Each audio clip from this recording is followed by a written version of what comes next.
ચંદનબાલાનું થઈ ગયું હતું. હવે અંતિમ પરીક્ષા છે કાનમાં ખીલા ટોકાના.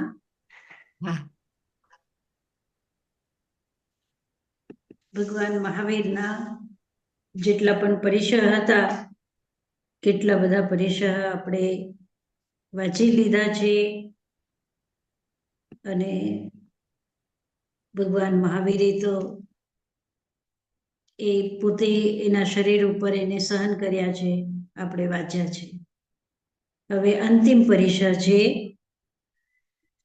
કે એક ગ્વાલાએ એના કાનમાં કાંટા ઠોકી દીધા હતા.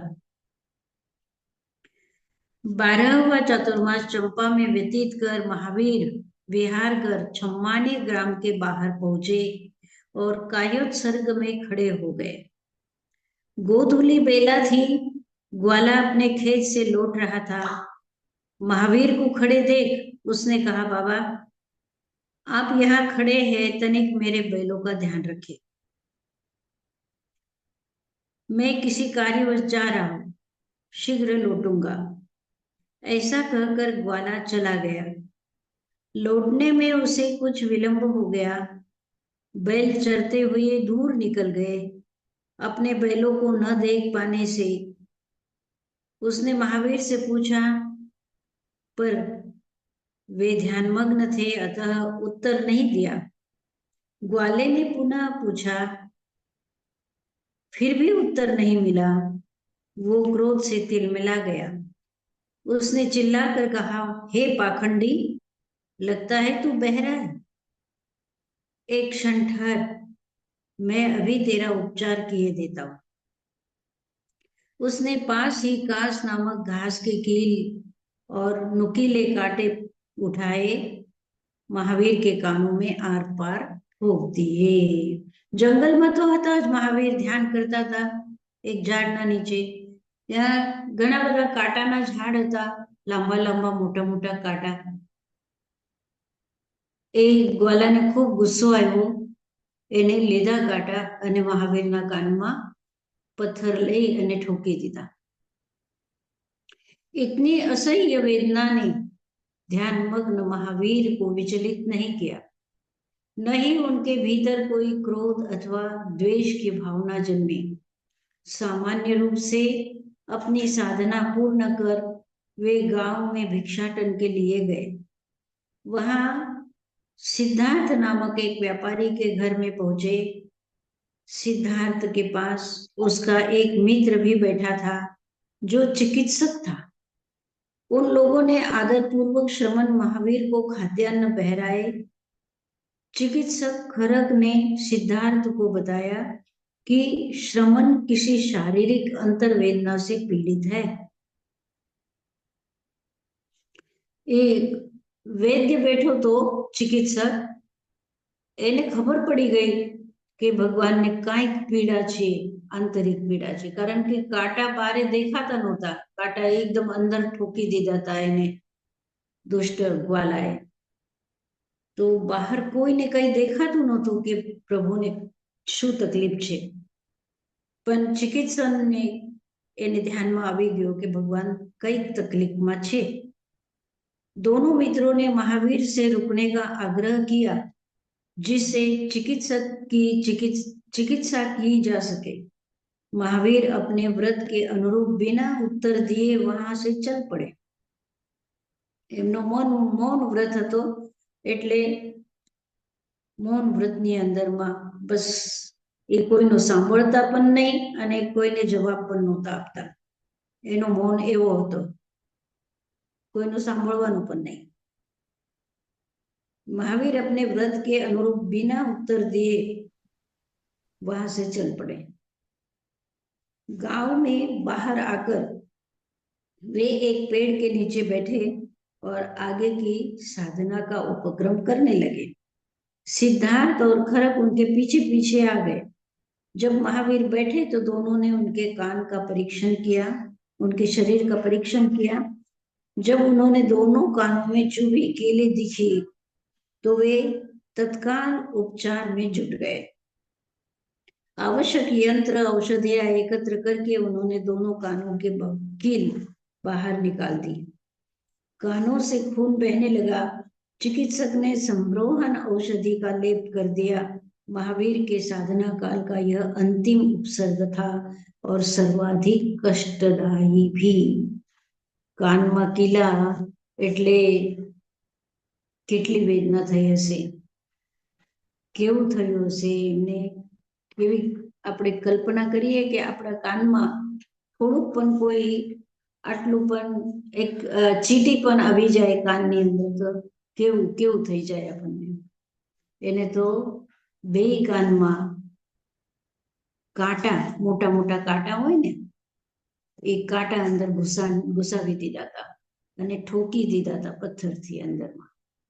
બારેથી કઈ દેખાતું નહોતું, પૂરા અંદરમાં નાખી દીધા હતા. તો કોઈને, સામાન્ય વ્યક્તિને કાંઈ ખબર નહોતી પડતી કે એને અંદરમાં શું તકલીફ છે. પણ ઓલો ચિકિત્સક હતો જેના ઘરે, સિદ્ધાર્થ નામના એક શ્રેષ્ઠીના ઘરે એ આહાર લેવા ગયા, તો ચિકિત્સકને એમ થયું કે કાંઈક તકલીફ તો છે પ્રભુને. તો મહાવીરને રોકવાની કોશિશ કરી, પણ પ્રભુની મૌન સાધના એવી હતી કે કોઈનું સાંભળવાનું પણ નહીં અને કોઈને જવાબ પણ નહીં આપવાનું. આપણે મૌન કરીએ છીએ તો બધાનું સાંભળે, પછી હા હું કરીએ, આમ આમ કરીએ, કંઈક કરીએ આપણે. પણ પ્રભુ તો એવી મૌન, કાષ્ઠ મૌન કે એને, કાષ્ઠ મૌન, કાષ્ઠ કે છે લાકડાને. તો લાકડાની મૂર્તિ હોય તો એને તમે કાંઈ પણ બોલો તો લાકડાની મૂર્તિ કાંઈ સાંભળે નહીં. પથ્થરની પણ હોઈ શકે, પણ કાષ્ઠ મૌન એને કહે છે સંસ્કૃતમાં, કે કાંઈ જવાબ પણ નહીં અને કઈ સાંભળવાનું પણ નહીં, અંદર પણ નહીં લેવાનું ને બહાર પણ નહીં, કાંઈ. તો પ્રભુ એનું સાંભળતા નથી કે તમે રોકાઈ જાઓ, અમે તમારે કઈક તકલીફ છે એને જોઈએ. પણ પ્રભુ તો નીકળી ગયા, નીકળી અને એક ઝાડના નીચે બેઠા ધ્યાન કરવા માટે. ત્યાં તો આ પાછળ પાછળ આવી ગયા બંને જણા, ઓલો ચિકિત્સક અને સિદ્ધાર્થ બંને જણા. પછી તરત જ ન દેખાનું કે શું તકલીફ છે. પછી જોતા રહ્યા કે પ્રભુને શું તકલીફ છે, શું તકલીફ છે. બધે જોયું ત્યારે એને ધ્યાનમાં આવ્યું કે કાનની અંદરમાં કાંટા છે ઠોકેલા. પછી એ લોકો બધી ઉપચારના સાધનો બધા લઈ આવે છે ચિકિત્સાના, અને પછી ધીમે ધીમે એ કાંટા કાઢે છે બંને. કાઢવામાં પણ અંદર નાખે ત્યારે પણ તકલીફ, અંદરમાં હોય ત્યારે પણ તકલીફ, અને કાઢે ત્યારે પણ તકલીફ. એવી તકલીફ, પણ પ્રભુ તો શાંત, ઉપશાંત, પ્રશાંત. સાધનાજી મહારાજ, મધ્ય વંદામી. હા બોલો. મહાવીર ભગવાનનું તો કર્મ ઉદયમાં આવ્યું એટલે આ કાવહડે એને ખીલા ઠોક્યા, પણ આ કાવહડનું શું થાય પછી? એનું એ કર્મ ત્યારે બંધાય તો એને પછી ભોગવ્યા જ કરવું પડે. એને જ્યાં સુધી સમજણ ના આવે ત્યાં સુધી ભોગવવાનું જ રહે. હા, એને તો ગુસ્સાની અંદરમાં કાનમાં કીલ ઠોક્યા હતા, તો એ એટલે જ્યાં સુધી દ્વેષનો ભાવ રાખશે, રાગનો ભાવ રાખશે, ત્યાં સુધી તો એના કર્મ બંધાવવાના છે, બંધાવવાના છે. પણ પેલા તો વાસુદેવના ભાવમાં મહાવીર ભગવાને નાખ્યું શીશુ એના કાનમાં. ઈ જ માણસ હતો, ઈ જ પર્સન હતો આ કાવહડ. હા, કહેવાય છે એવું જ, કહેવાય છે એવું જ. સાધનાજી મહારાજ, મથેણ વંદામી. મહાવીર ભગવાને ઘણાને બોધ પમાડ્યો, તો આને કેમ ના પમાડ્યો બોધ? એને ગુસ્સામાં કર્યું પણ એને બોધ કેમ ના પમાડ્યું?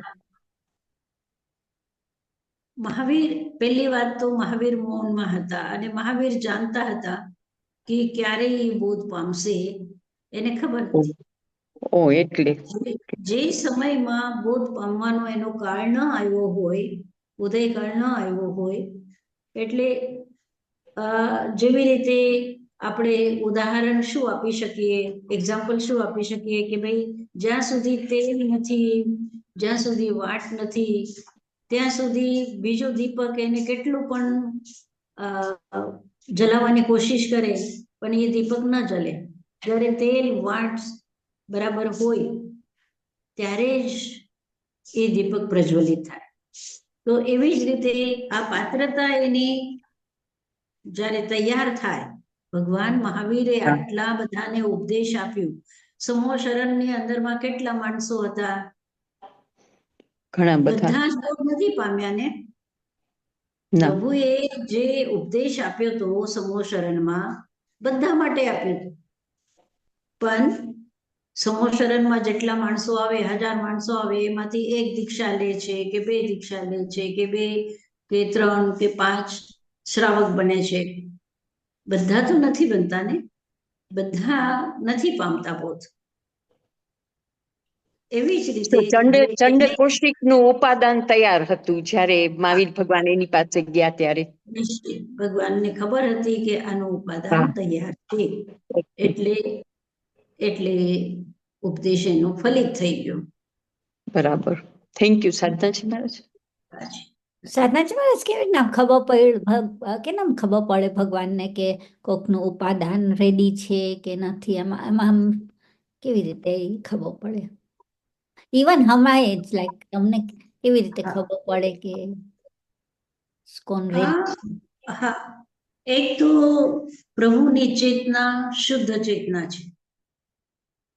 એના જ્ઞાનાવરણ કર્મ એટલા પ્રગાઢ નથી, તો નિશ્ચિત એનું મતિ જ્ઞાન પણ વિશુદ્ધ છે, શુદ્ધ જ્ઞાન પણ વિશુદ્ધ છે અને અવધિ જ્ઞાન પણ વિશુદ્ધ છે. તો એના કારણથી એને ખબર પડી જાય છે. સાધનાજી મનપર્ય જ્ઞાન હોય તો ત્યારે એનો ભાવ ખબર પડે કે નહીં? કારણ કે એમને દીક્ષા ટાઈમે મનપર્ય જ્ઞાન થયું, તો ચંદ કૌશિકનું મન વાંચી શકે ને? હા, નિશ્ચિત. હા, અને મનપર્ય જ્ઞાન પણ છે, તો આ ચારેય જ્ઞાનનો ઉપયોગ તો થાય જ ને. બીજો પ્રશ્ન છે સાધનાજી મહારાજ, ભગવાન 12 વર્ષ જ્યારે દીક્ષા લીધી ત્યારે એને એવું કીધું હશે ને આમ સેલ્ફને કે હું મૌન જ રહેવાનો છું, ત્યારથી જ એ મૌનમાં છે? હા, 12 વર્ષ, 12.5 વર્ષ સુધી લગાતાર મૌનમાં છે. કોઈ અગર પૂછે, ઘણું જ કેવું પડે તો એકાદ વખત એટલું બોલે કે હું ભિક્ષુ છું, બસ. એનાથી વધુ પરિચય નથી આપતા, એનાથી વધુ કઈ નથી બોલતા.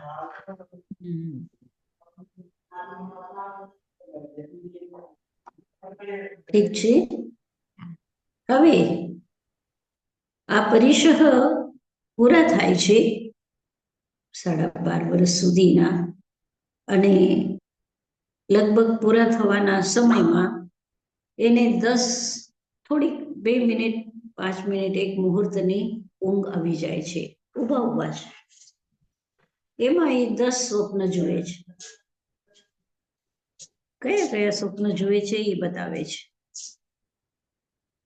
एक बार कठोर परिश्रमों को सहन करने के पश्चात रात्रि के अंतिम प्रहर में श्रमण महावीर को कुछ क्षणों के लिए नींद आ गई। तब उन्होंने 10 अद्भुत स्वप्न देखे। प्रातःकाल जब ग्रामवासी महावीर के पास एकत्र हुए तो उनमें उत्पल नाम का एक नैमित्तिक भी था। હવે આ જે ભગવાનને સ્વપ્ન આવે છે એ કોઈને કહેતા નથી, કોઈને બતાવતા નથી, છતાં એક નિમિત્ત શાસ્ત્રનો જાણકાર જે છે તો એ ભગવાનના સ્વપ્નને જાણી લે છે.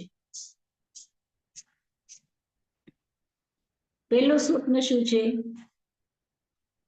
उसे उन स्वप्नों का आभास हो गया और उनके फल का चिंतन कर वह यह जान गया कि श्रमण महावीर वर्धमान महावीर को 24वें तीर्थंकर बनने वाले हैं।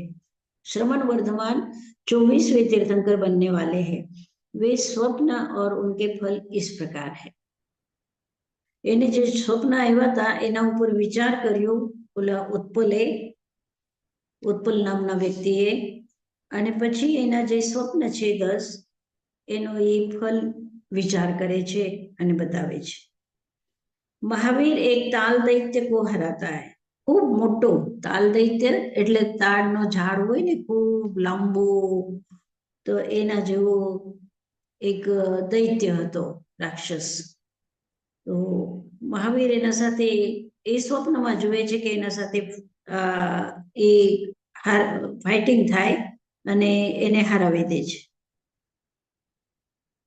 તો એનો ફલ ઉત્પલ બતાવે છે કે મોહનીય કર્મનો જે છે એ રાક્ષસના રૂપમાં છે અને એને ભગવાન મહાવીર હરાવી દેશે.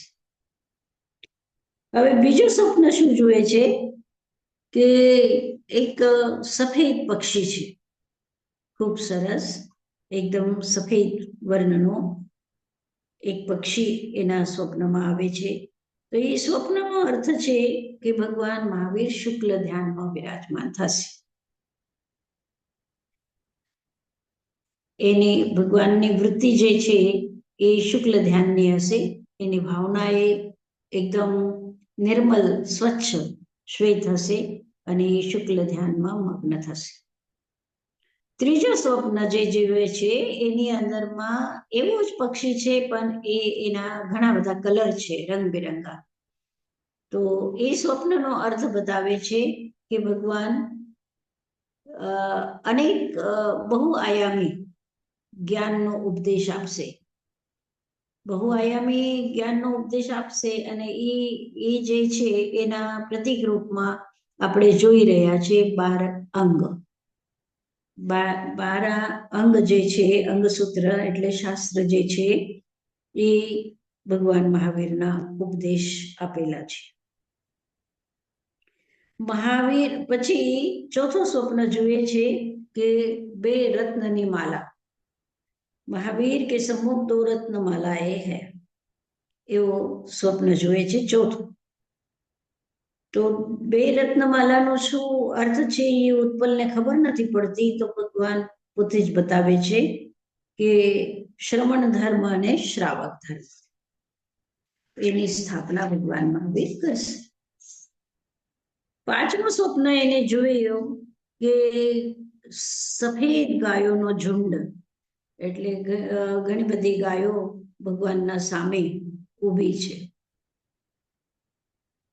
શાંત પ્રશાંત મુદ્રામાં એકદમ.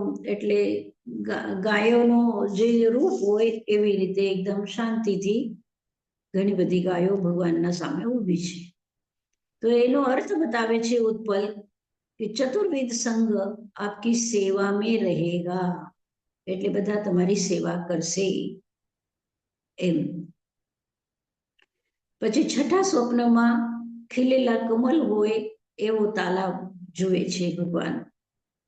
તો એનો અર્થ બતાવે છે કે આ જે ખીલેલા કમલ છે એનો અર્થ છે કે બધા જે દેવતા છે 4 પ્રકારના, ભવનપતિ, વાનવ્યંતર, જ્યોતિષી, વૈમાનિક, 4 પ્રકારના જે દેવો છે એ દેવો તમારી સેવામાં ઉપસ્થિત રહેશે. પછી 7મું સ્વપ્ન છે કે ભગવાન સમુદ્રને પોતાના ભુજાઓથી તરે છે અને પાર થાય છે. તો એનો અર્થ બતાવે છે કે ભવસાગરથી ભગવાન મહાવીર પાર થઈ જશે. 8મું સ્વપ્ન છે કે સૂર્ય ઉદિત થઈ રહ્યો છે અને એનો પ્રકાશ 4 દિશાઓમાં ફેલાય છે. ત્યારે એ સ્વપ્નનો અર્થ બતાવે છે કે ભગવાન કેવલ જ્ઞાની થશે અને કેવલ જ્ઞાનનો પ્રકાશ 4 દિશાઓમાં ફેલાશે. હવે 10મું સ્વપ્ન છે, નહીં 9મું સ્વપ્ન છે કે ભગવાન મહાવીર પોતાની આંતોથી માનસોત્તર પર્વતને બાંધી દે છે, ઘેરી નાખે છે આપણે આતો ખૂબ લાંબી હોય ને, વૈજ્ઞાનિકો કહે છે કે ખૂબ લાંબી હોય આ કેટલા કિલોમીટર સુધીની. તો એ પોતાના આતોથી ભગવાન મહાવીર માનુષોત્તર પર્વતને ઘેરી દે છે. મતેનો દાવે સાધનાજી મહારાજ હાજી. આ માનુષોત્તર પર્વત છે એ આપણે પુષ્કર ખંડનું છે એની વાત કરે છે. હા, એ અડીદ્વીપ પછી છે ને માનુષોત્તર પર્વત. હા, એટલે ઓલા પુષ્કર ખંડમાં છે એ. હા હા હા. તો એ માનુષોત્તર પર્વતને પોતાના હાથોથી ઘેરી નાખે છે. તો એનો અર્થ છે કે ત્રણેય લોકને ભગવાન મહાવીર પ્રભાવિત કરશે એમ. એટલે એના કીર્તિના અંદરમાં એટલે એનો જે પ્રભાવ છે એ પ્રભાવ ત્રણેય લોકમાં ફેલાશે એમ. અને 10મું સ્વપ્ન જે છે એ છે કે મેરુ પર્વતની ઉપર સિંહાસન ઉપર ભગવાન બિરાજે છે. તો એનો અર્થ છે કે ભગવાન સમૂહ શરણમાં સિંહાસન ઉપર બિરાજશે અને ઉપદેશ આપશે. એવી રીતે આ 10 સ્વપ્ન છે. હવે સાધુજી મહારાજ મથેણ હા. વંદાની એ હાજી. ઉપરને કેવી રીતના ખબર પડી આ બધું એને એટલું બધું એનો આત્મા ઊંચો હશે કે મહાવીર ભગવાનના સપનાને જોઈ શક્યા? સ્વપ્ન શાસ્ત્રી હોય ને તો એ કોઈ પણ માણસના સ્વપ્નને એ વિચારી શકે. ઓકે. તો હા. જેમ ત્રિશલા માતાના ઓલા સપનાને કોઈ હા હા. તો એ જ્યોતિષીઓ નહોતો સ્વપ્નના અર્થ હા. કીધું. હા. હા. એવી રીતે એ સ્વપ્ન ઘણા એવા હોય. મેં જોયેલું છે કે કોઈ એવા પણ લોકો હોય જ્યોતિષીઓ કે તમને ફક્ત એકાદ પ્રશ્ન પૂછે અને તમારા પ્રશ્નનો જવાબ ઉપર આખી તમારી હિસ્ટ્રી કહી દે.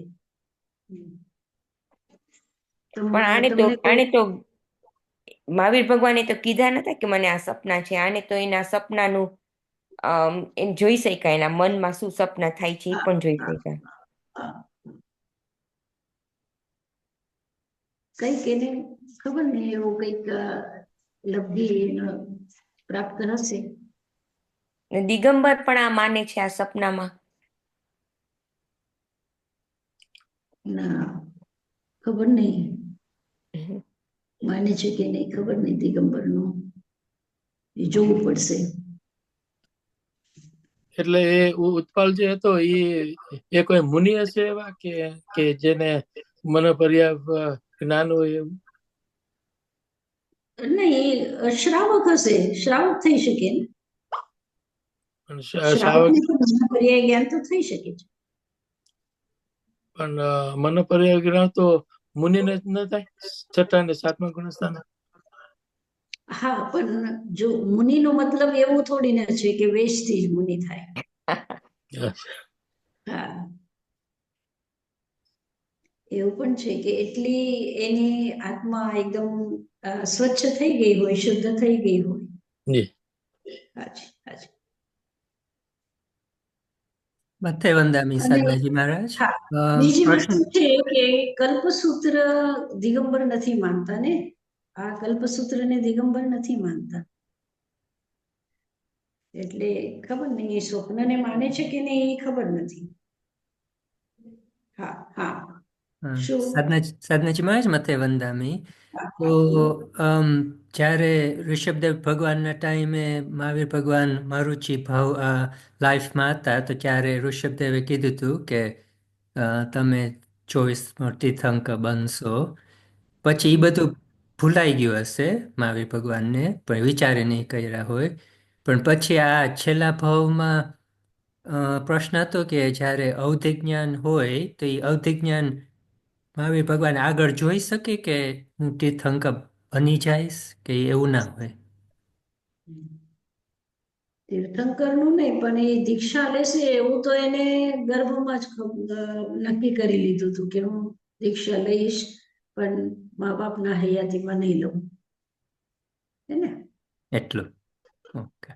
હા, એવો કઈ ઉલ્લેખ નથી કે પ્રભુ જાણતા હતા કે હું તીર્થંકર થઈશ, પણ આસપાસમાં એવું વાતાવરણ હતું, બધા જાણતા હતા.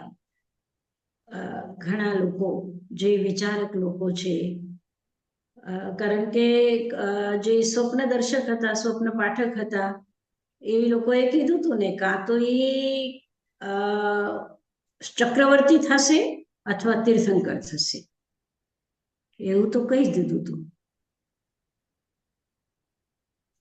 બરોબર. Thank you. એટલે મહાવીરના કાન ઉપર આ શબ્દો તો આવ્યા જ હશે.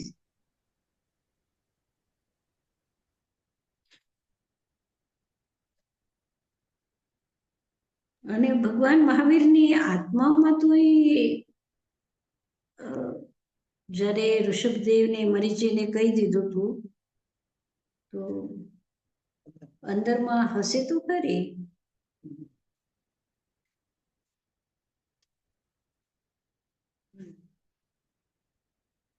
શું આપણે કહી શકીએ?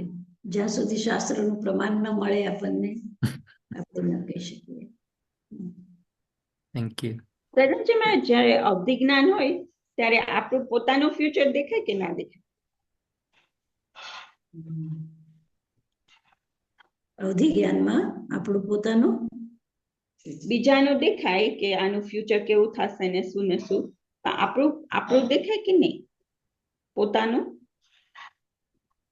લાઈક દેવમાં અવધિ જ્ઞાન હોય કે નરકમાં હોય તો એ લોકોને ખબર પડે કે કોણ એ લોકોને મારવા આવવાનું છે નરકમાં. તો આ ભવમાં મનુષ્યમાં અવધિ જ્ઞાન પોતાનું ખબર પડે કે પોતાનું શું થવાનું?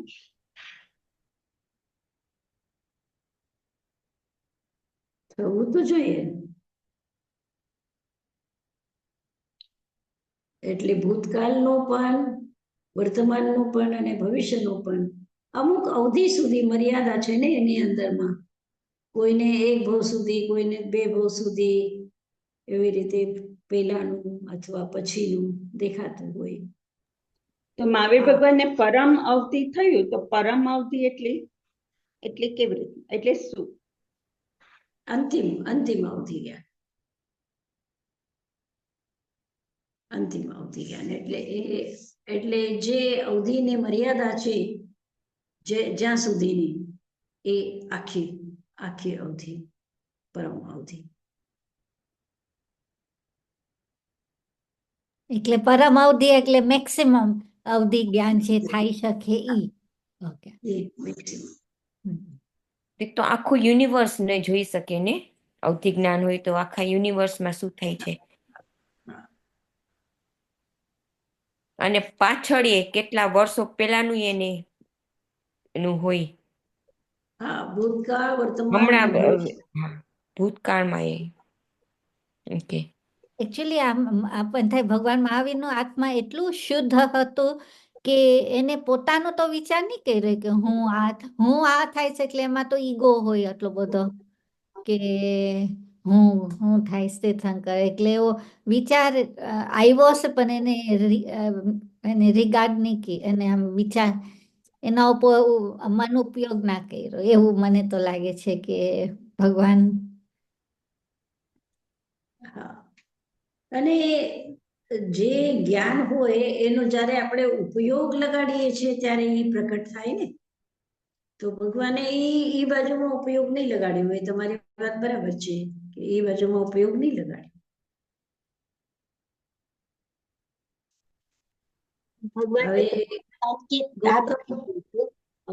સાધનાજી મહારાજ મથેન વંદામી ત્યારે સમ્યક દર્શન સંકેત પ્રાપ્ત થઈ ગયું હતું, તો એને એવો વિચાર આવે જ નહીં ને. એ એવા વિચાર આઈ થિંક એનો ઈગો નો કે એવો વિચાર આવે જ નહીં, બીકોઝ એમનું તો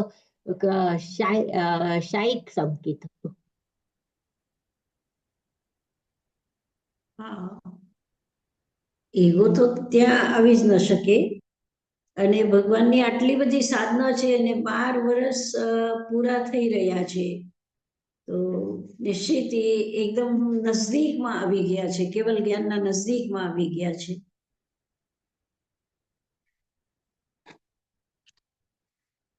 હવે ભગવાન મહાવીરની સાધના માટે કહે છે કે કેવી ભગવાનની સાધના છે.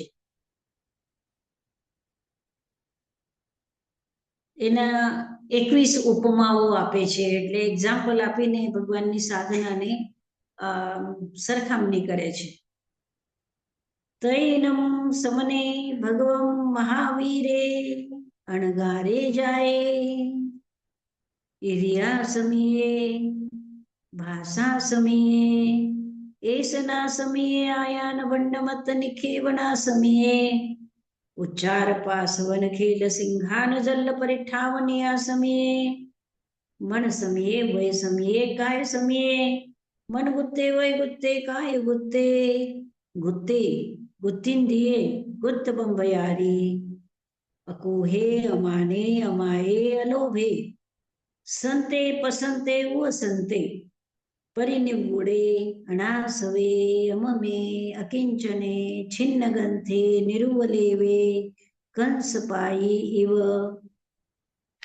અપરિબદ્ધે. હવે ભગવાન મહાવીર દીક્ષા લીધા પછી શું કર્યું? એની સાધના કેવી હતી? ઇરિયા સમિતિથી યુક્ત હતી, ભાષા સમિતિથી યુક્ત હતી, એશના સમિતિથી યુક્ત હતી, અને આદાન ભંડમત નિખેવના સમયે એટલે વસ્તુ, કોઈ પણ વસ્તુ લેવી અથવા રાખવી એમાં ઉપયોગ રાખવું, વિવેક રાખવું, એ ચોથી ભંડમત નિક્ષેપના સમિતિ છે. અને ઉચ્ચાર પાસવન ખેલ જલ સિંહાન પરિઠાવન્યા સમયે, જે કાંઈ પણ વસ્તુ જે ઉપયોગની નથી એ વસ્તુ જે ફેંકવામાં આવે છે, તો એ કેવી રીતે ફેંકવાની, એમાં પણ કેવો વિવેક રાખવાનો, એને કહે છે 5મી સમિતિ. તો આ 5મી સમિતિ પણ એને ખૂબ સરખી રીતે વિવેકપૂર્વક એને પાલન કર્યું છે. મન સમયે, વય સમયે, કાય સમયે, અને મનને પણ વશમાં રાખવું, વચનને વશમાં રાખવું, કાયાને વશમાં રાખવું, મન ગુત્તે વય ગુત્તે કાય ગુત્તે. અને એ જ એટલે મન સમયે અને મન ગુત્તેમાં ફરક શું છે? ફરક એટલું જ છે કે મનને જે દિશામાં ઉપયોગ કરવો છે ત્યાં વિવેકપૂર્વક ઉપયોગ કરવો, અથવા મનને ગુપિત રાખવું, વગર વિચારે એકદમ શાંત રહેવું. વય ગુત્તે અને વય સમયમાં ફરક શું છે કે વચન ત્યારે જ બોલવાના જ્યારે બહુ જરૂરી છે, અને હિતમિત સંયમિત વચન બોલવા, અન્યથા ગુપિત એટલે મૌન રાખવું. એ વચન ગુપ્તિનો અર્થ છે મૌન રાખવું, અને વચન સમિતિનો અર્થ છે વિવેકપૂર્વક બોલવું. પછી કાય ગુત્તે અને એવી જ રીતે કાય સમયમાં પણ ફરક છે. કાયાને ત્યારે જ કામમાં લાવવાની કે જ્યારે એને જરૂરી છે, અન્યથા કાયાને સ્થિર રાખવી. ગુત્તે ગુત્તિંદિયે ગુત્ત બંબયારી, અને એવી જ રીતે ઇન્દ્રિયોને ગુપ્ત રાખવાનું એટલે સંયમિત રાખવાનું, ગુત્ત બંબયારી. અને જે ઇન્દ્રિયોના વિષયમાં ભાગતો હોય છે મન, તો ત્યાં આપણે કંટ્રોલ રાખીએ એને કહે છે ગુત્ત બંબયારી. અકોહે અમાને અમાયે અલોભે, ક્રોધથી રહિત, માનથી રહિત, માયાથી રહિત, લોભથી રહિત, એવી ભગવાનની સાધના હતી. સંતે એટલે પછી શું થાય? સંતે પસંતે વસંતે એકદમ શાંત હોય. પરિનિવૃડે, પરિનિવૃડે એટલે નિવૃત્ત, સંપૂર્ણ રૂપથી સંસારથી જે નિવૃત્ત થઈ ગયા છે. અનાસવે, આશ્રવ નથી, કોઈ જાતના કર્મના આગમન નથી. અમમે, મમત્વ ભાવ નથી. અકિંચને, કોઈ પરિગ્રહ નથી. છિન્ન ગ્રંથે, એની ગ્રંથિ ભેદ થઈ ગયું છે, એટલે શરીર શું છે અને આત્મા શું છે એને ખબર પડી ગઈ છે. નિર્વલેવે, કોઈ લેપ નથી. કંસપાઈ. હવે ઉદાહરણ આપે છે કે કાંસાનું પાત્ર હોય, કંસપાઈ એટલે કાંસાનું પાત્ર જે છે, તો એમાં તમે પાણી રાખો અને પાણી કાઢો તો પાણીનો લેપ એના ઉપર ચડતો નથી. તો કંસ પાઈ એવ મુક્કતોએ. મુક્કતોએ એટલે તોય કહે છે પાણીને. તો કાંસાના પાત્રમાં જેવી રીતે પાણી હોય અને પાણીને એ છોડી દે છે, એવી રીતે સુખો ને સુખો. શંખે એવ નિરંજને. શંખ ઉપર કોઈ કલર નથી હોતો, એકદમ શ્વેત હોય છે. એવી જ રીતે ભગવાન મહાવીર કોઈ પણ લેપ વગરના, રંગ વગરના હતા. જીવે એવ અપરિહય ગઈ. જીવની ગતિની જેમ એ અપ્રતિહત ગતિ હતી એની, એટલે ક્યાંય એને ટકરાવ નહોતો. ગગનમિવ નિરાલંબે. જેવી રીતે આકાશ કોઈનો આલંબન નથી લેતા, એવી રીતે નિરાલંબન, આલંબન રહિત, સહારા રહિત આકાશની જેમ ભગવાન મહાવીર હતા. વાયુ વ અપરિબદ્ધે. વાયુ જેવી રીતે બધી જગ્યા પહોંચી જાય છે, એવી જ રીતે ભગવાન મહાવીરને કોઈ પણ અડથળો નહોતો, વચ્ચે અટકાવ નહોતો. સારય સલીલમ વ શુદ્ધ. સારય કે છે શરદ ઋતુનું પાણી જે હોય. વરસાદ ઋતુમાં ઘણું બધું પાણીની અંદરમાં માટી આવી જાય છે, અને શરદ ઋતુ આવે ત્યારે પાણી એકદમ સ્વચ્છ થઈ જાય છે. એવી રીતે શરદ ઋતુની જેમ એનો હૃદય એકદમ શુદ્ધ હતો. પુષ્કર પતમ વ નિર્વલેવે. અને પુષ્કર પત્ર એટલે પુષ્કર કહે છે કમલને. તો કમલ પત્રના ઉપર પાણી હોય તો એ પાણીની બૂંદ કમલને સ્પર્શ નથી કરતી. એવી જ રીતે ભગવાન મહાવીર કોઈ પણ લેપને ગ્રહણ નહોતા કરતા. કુમો એવો ગુત્તિંદીએ. કુર્મ કે છે કાસબાને, ટોર્ટોઇસ. તો એ જેવી રીતે પોતાના ખાલની અંદરમાં પોતાની ઇન્દ્રિયોને લઈ લે છે, એવી રીતે એ ગુપ્ત ઇન્દ્રિય એટલે ભગવાન મહાવીર ઇન્દ્રિયો ઉપર એવી રીતે વિજય મેળવી હતી. ખગી વિષાણમ વ એ ગજાએ. ગેંડો કે છે કે જેના નાક ઉપર સિંગ હોય એવો એક પ્રાણી હોય છે. તો એ જંગલમાં ખૂબ મોટો હાથીની જેમ પ્રાણી હોય છે, એના નાક ઉપર એક સિંગ હોય છે. તો જેવી રીતે એ ખગી એક સિંગ વાળો જે પ્રાણી છે, એ જેવી રીતે એક સિંગ વાળો હોય છે, એવી રીતે ભગવાન મહાવીર એકલા હતા. કોઈને પણ સાથે, કોઈ શિષ્ય સમુદાયને સાથે લઈને નહોતા ચાલતા, એકલા જ એ સાધના કરતા હતા. વિહદૈવ વિપમુકે. અને જેવી રીતે પક્ષીને કાંઈ જ નથી હોતો સાથે, એટલે કોઈ ચીજ સાથે લઈને નથી ઉડતો. એ પંખ ફેલાય અને ઉડી જાય આકાશમાં, એવી રીતે પક્ષીની જેમ એ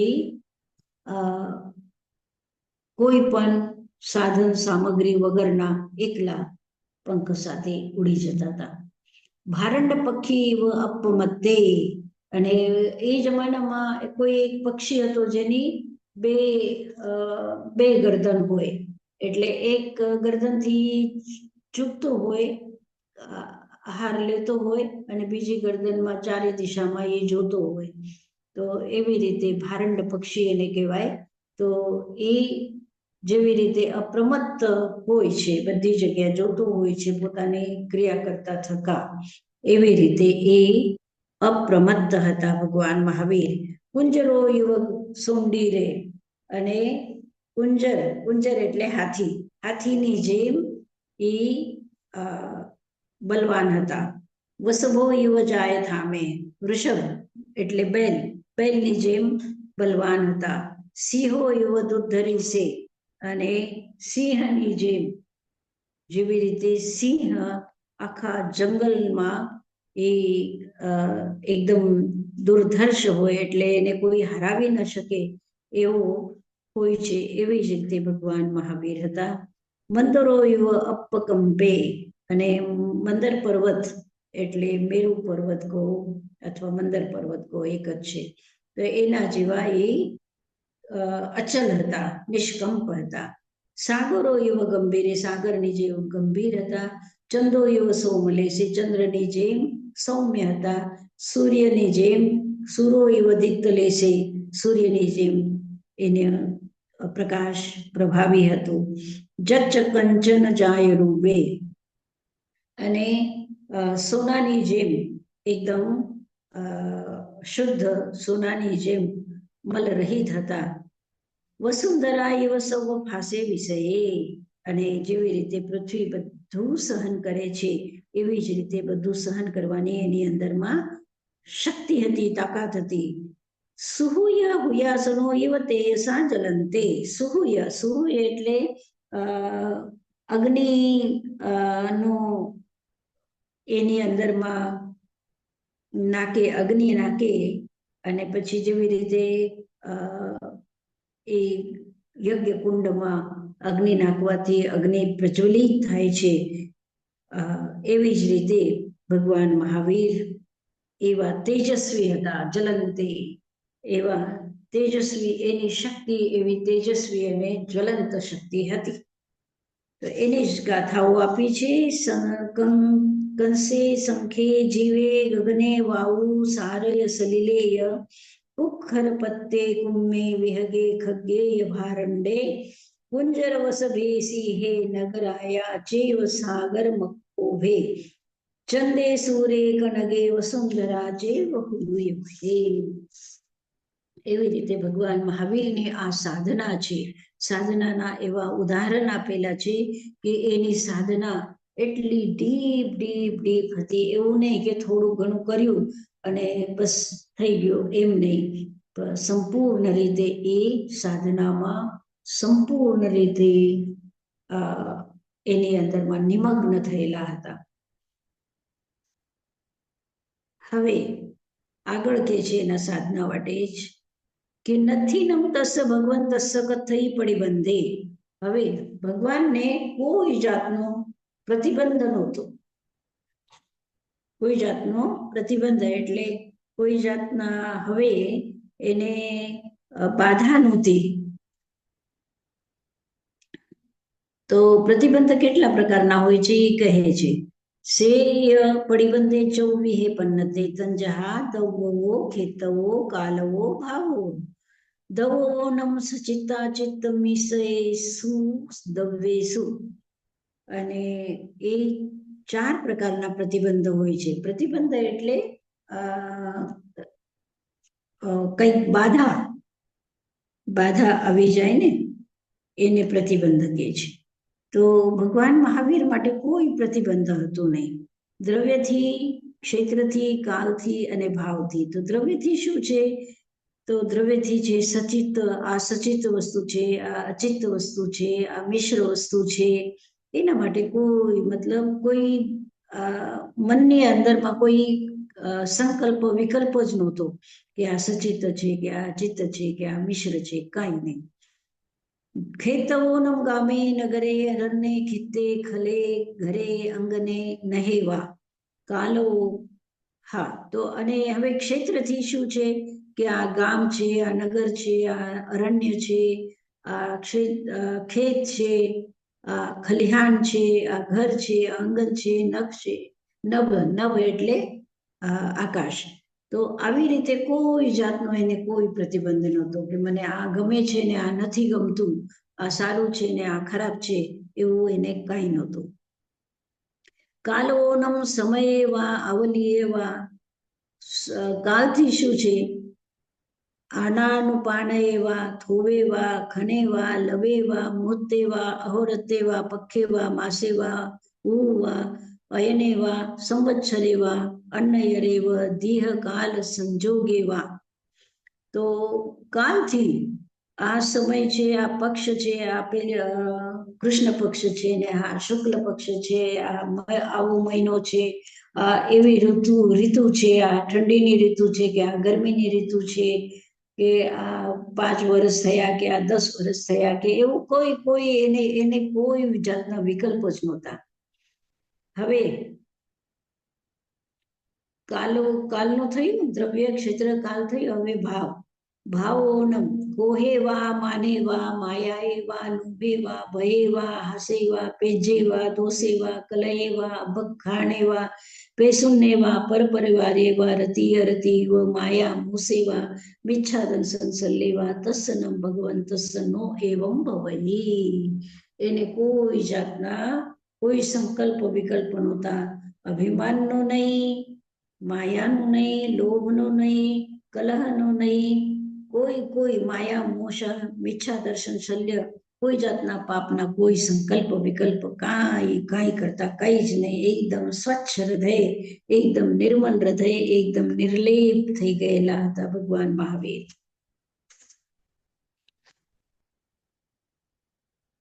સેનમ ભગવમ વાસવજ્જમ અઠ્ઠગિમ હેમંતીએ માસે ગામે એગરાઈએ નગરે પંચરાઈએ વાસી ચંદન સમાન કપ્પે સમતિનમ મણિ લેઠ્ઠુ કંચને સમ સુહ દુઃખે ઇહલોક પરલોક પડિબદ્ધે જીવીય મરણ નિર્વકંખે સંસાર પારગામી કમ્મ સત્તુ નિઘાય નઠ્ઠાએ અબુઠ્ઠીએ એવમ ચ નમ વિહરઈ.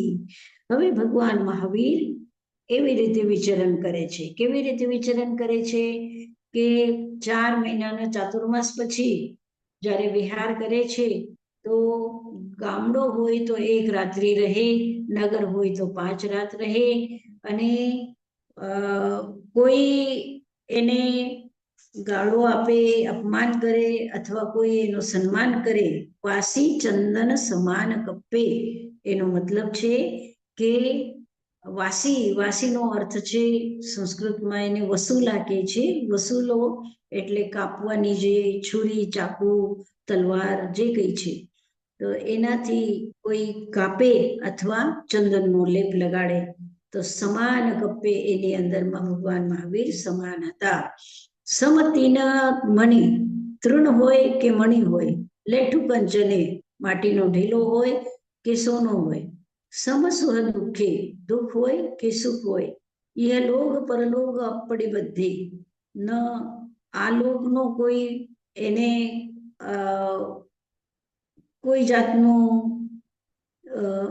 જેને કહીએ કે ભાઈ હું આ સંસારમાં રહું, મારું માન સન્માન થાય, તો એવી રીતનો કોઈ એની વૃત્તિ જ નહોતી, આસક્તિ નહોતી. ઇહલોકની આસક્તિ નહોતી અને પરલોકની પણ આસક્તિ નહોતી કે હવે હું મોક્ષ જઈશ, મોક્ષમાં આરામથી રહીશ, હવે આ બધા જન્મ મરણના દુઃખ ટળી જશે, એવો પણ કોઈ સંકલ્પ વિકલ્પ એના મનમાં નથી.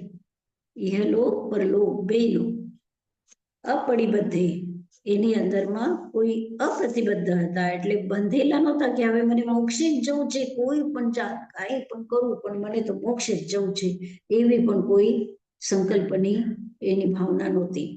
જીવીય મરણ નિર્વકંખે, જીવન હોય કે મરણ હોય એની કોઈ અપેક્ષા નહોતી. સંસાર પારગામી, સંસારથી એ પાર થઈ ગયા હતા. કમ્મ સત્તુ નિઘાય નઠ્ઠાએ અબુઠ્ઠીએ, અને કર્મ શત્રુઓને નાશ કરવા માટે એ ઉદ્યત હતા અને એવી રીતે એ વિચરણ કરતા હતા. હવે ભગવાનને કેવલ જ્ઞાન થાય છે. ચાલો આપણે બધા કેવલ જ્ઞાનની આરાધના કરીએ, ભગવાનના કેવલ જ્ઞાનને જોઈએ કે કેવી રીતે એને કેવલ જ્ઞાન થયો. તસ્સનમ ભગવંતસ્સ અનુત્તરેણમ નાનેનમ અનુત્તરેણમ દંસનેનમ અનુત્તરેણમ ચરિતેનમ અનુત્તરેણમ આલયેનમ અનુત્તરેણમ વિહારેનમ અનુત્તરેણમ વિરિયેનમ અનુત્તરેણમ અજ્જવેનમ અનુત્તરેણમ મદ્દવેનમ અનુત્તરેણમ લાઘવેનમ અનુત્તરાય ખંતિયે અનુત્તરાય મુત્તિયે અનુત્તરાય ગુત્તિયે અનુત્તરાય તુઠ્ઠિયે અનુત્તરેણમ સચ્ચ સંજમ તવ સુચરીય સોવચૈય ફલન પરિનિર્વાણમ જ્ઞેનમ અપાણમ ભાવે માનસ દ્વાલસ સંવત્સરાયમ વેગંતાયમ. હવે કહે છે કે ભગવાન મહાવીરનો જ્ઞાન કેવો હતો, દર્શન કેવો હતો, વીર્ય કેવો હતો, એના ગુણો જે છે એ બધા ગુણોને માટે અનુત્તર શબ્દ લગાડ્યું છે. અનુત્તરનો અર્થ શું છે કે જેનાથી ઉત્તરમાં, એટલે જેનાથી આગળમાં, ઉત્તર કે છે આગળને, તો જેનાથી આગળ કોઈ ન થઈ શકે એવું અનુત્તર, એવું એને જ્ઞાન છે. તો એ જ્ઞાનથી, અનુત્તર જ્ઞાનથી, અનુત્તર દર્શનથી, અનુત્તર ચારિત્રથી, અનુત્તર આશ્રયથી, અનુત્તર વિહારથી, એટલે જે વિહાર કરે છે એ વિહારચર્યા પણ એની અનુત્તર છે. પછી વીર્ય, એનો પુરુષાર્થ જે છે એ પણ કેવો છે? અનુત્તર છે. એ તો કહેવાય જ ને, આટલા 12.5 વર્ષ સુધી એને ઊંઘ નથી કરી, પુરુષાર્થ તો કરવું પડ્યું હશે ને. એ આખી રાત ઊંઘ આવ્યા પછી પણ દિવસમાં ઊંઘ આવી જાય છે. આવે છે કે નહીં?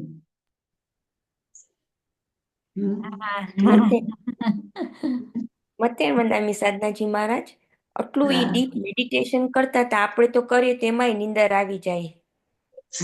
1 કલાક પણ આપણે બેસીએ. હા, તો ઈ કેવી રીતના એનું આટલું જાગે જ, તો એના શરીરમાં તો એનું શરીર બહુ ઓલું હશે, કહું કેમ તમને અંદરથી જ નીંદર આવી જાય, સુતા ના હું ને કેટલાય વખત સુધી. તો ભગવાન મહાવીર બેઠા જ નથી ને, ઊભા જ હતા. ઊભા જ. પણ ઊભા ઊભા નીંદર આવી જાય. આ ઝાડના નીચે ઊભા છે, પછી થોડી વારમાં પછી બીજા ઝાડના નીચે ઊભા રહી જાય, જઈને પછી ત્રીજે ઠેકાને જાય, ગુફામાં જાય, પહાડ ઉપર જાય, નદીના કિનારે જઈને ઊભા રહી જાય. કોઈ એકાદ એવું મકાન હોય કે જ્યાં કોઈ ગ્રસ્ત રહેતા નથી, એવું પડેલું મકાન હોય, શૂન્ય એકદમ, તો ત્યાં જઈને ઊભા રહી જાય. પણ બેઠેલાનું વર્ણન નથી ક્યાંય. ફક્ત આ અંતિમ જે કાનના ખીલા કાઢે છે ત્યારે બેઠેલા બતાવે છે, બાકી તો ઊભા જ રહે છે, હંમેશા ઊભા જ. આ તો પુરુષાર્થ જ છે ને, અનુત્તર પુરુષાર્થ. અનુત્તરેનમ અજ્જવેનમ. હા બોલો. એક જ પ્રશ્ન મનમાં આવ્યો કે આપણે જ્યારે જોઈએ તો ઘણા જે મુનિ છે એ આસન, જુદા જુદા આસન, પોઝિશન્સ લે, યોગા પોઝિશન્સ લે. ભગવાન મહાવીરે એવું કંઈ કર્યું હતું કે જુદા બોડીલી પોઝિશન્સ બધી જુદી જુદી લે, એવું કંઈ હતું? યોગાની જરૂર નહોતી, એને કઈ યોગાની જરૂર નહોતી. એ જે ઊભા હતા અને જે વિહાર કરતા હતા, બધા યોગા એની અંદરમાં આવી ગયા. બધા યોગા એની અંદરમાં. આપણને આળસ દૂર કરવા માટે, આપણને મનની એકાગ્રતા માટે આપણે પ્રયાસ કરવો પડે છે. તો ભગવાન મહાવીરનો તો બસ આપોઆપ થઈ જતો હતો, આપોઆપ થઈ જતો. એનો એટલો દ્રઢ સંકલ્પ હતો કે એવી રીતે એને યોગા કરવાની જરૂરત જ ન પડી. બરાબર.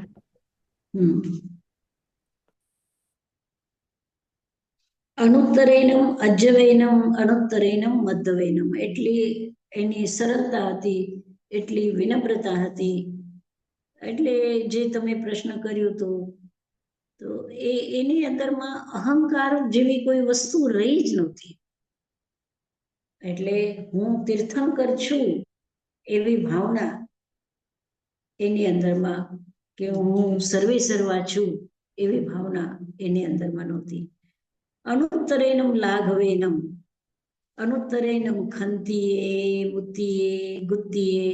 એની જે શાંતિ હતી, એનો જે અપરિગ્રહ હતો, એનો જે ઇન્દ્રિયોને ગોપન કરવાની જે શક્તિ હતી, અને અણુત્તર તુઠીએ એનો એકદમ કોઈ એવી તૃપ્તિ હતી કે કોઈ જાતની ઈચ્છા જ નહોતી કે આ મને ખાવું છે કે મને પીવું છે કે મને સૂવું છે કે મને કાંઈ કોઈ જાતની ઈચ્છા હતી નહીં. એકદમ તુષ્ટિ એટલે સંપૂર્ણ સંતોષ. અનુત્તરેનમ સચ્ચ સંજમતવ સુચરીય સોવચય્ય ફલ પરિનિબ્બાણમ કેનમ. એનો સંયમ જે હતો, એનો તપ જે હતો, એનો જે ચારિત્ર હતો એ અત્યંત પવિત્ર હતો. સોવચીય એટલે શૌચ એટલે પવિત્ર હતો. અને સફળ નિર્વાણના માર્ગ ઉપર એટલે નિર્વાણનો માર્ગ અફલ નહીં કે થશે કે નહીં થાય, આ ભોગમાં થશે નિર્વાણ કે નહીં થાય એવું નહીં. સફળ એટલે નિશ્ચિત રૂપથી નિર્વાણ પ્રાપ્ત થવાનું છે એવા માર્ગ ઉપર અપાનમ ભાવે માણસ પોતાને પરિપૂર્ણ કરી રહ્યા હતા. એટલે આ બધા જે એના ગુણો બતાવ્યા છે એ ગુણોના માધ્યમથી એનો નિર્વાણ માર્ગ પરિપૂર્ણ થઈ રહ્યું હતું. અને પછી એવામાં શું થાય છે, 12 વર્ષ અને 12 વર્ષ પૂરા થઈ ગયા અને 13મું વર્ષ જ્યારે અડધો થઈ ગયો, 13મસ સંવત્સરસ અંતરા 13મસ સંવત્સરસ અંતરા વર્તમાનસ જેસે ગિમ્માનમ દુચ્ચે માસે. અને ગ્રીષ્મ ઋતુનો બીજો મહિનો હતો. ચૌથે પક્ષે અને ચોથો પક્ષ એટલે પક્ષ કે છે 15 દિવસને, એટલે 2 વીક પછી એક જે આવે છે એને પક્ષ કહે છે. તો 4 પક્ષ, 2 મહિનાના 4 પક્ષ થયા ને, તો બીજા મહિનાના ચોથા પક્ષમાં જેસે ગિમ્માનમ દુચ્ચે માસે ચોથે પક્ષે ચોથા પક્ષમાં વૈશાખ સુધી તસ્સનમ વૈશાખ શુદ્ધસ દશમીએ પક્ષેનમ. અને વૈશાખ સુધી 10મીના દિવસે પાયન કામિનીએ છાયાએ, તો સાંજના સમયમાં એટલે પ્રાચીન દિશામાં પૂર્વ દિશામાં જ્યારે છાયા જતી હોય, સૂરજના સામે તમે ઉભા રહો તો તમારી છાયા કઈ દિશામાં જાય? પાછળ. હા, સૂર્ય તો પશ્ચિમ દિશામાં આવી જાય ને સાંજના સમયમાં. તો તમે સૂર્યના સામે ઉભા રહો તો પૂર્વ દિશામાં તમારી છાયા જાય. તો પાયીન ગામિનીએ છાયાએ એટલે તમારી છાયા જ્યારે પ્રાચીન પૂર્વ દિશામાં જતી હોય છે.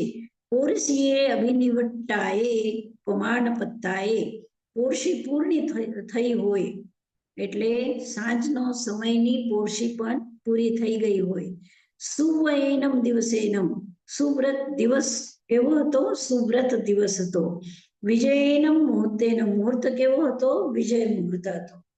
જંબીય ગામસ્ય નગરસ, ગામ હતો જંબીક.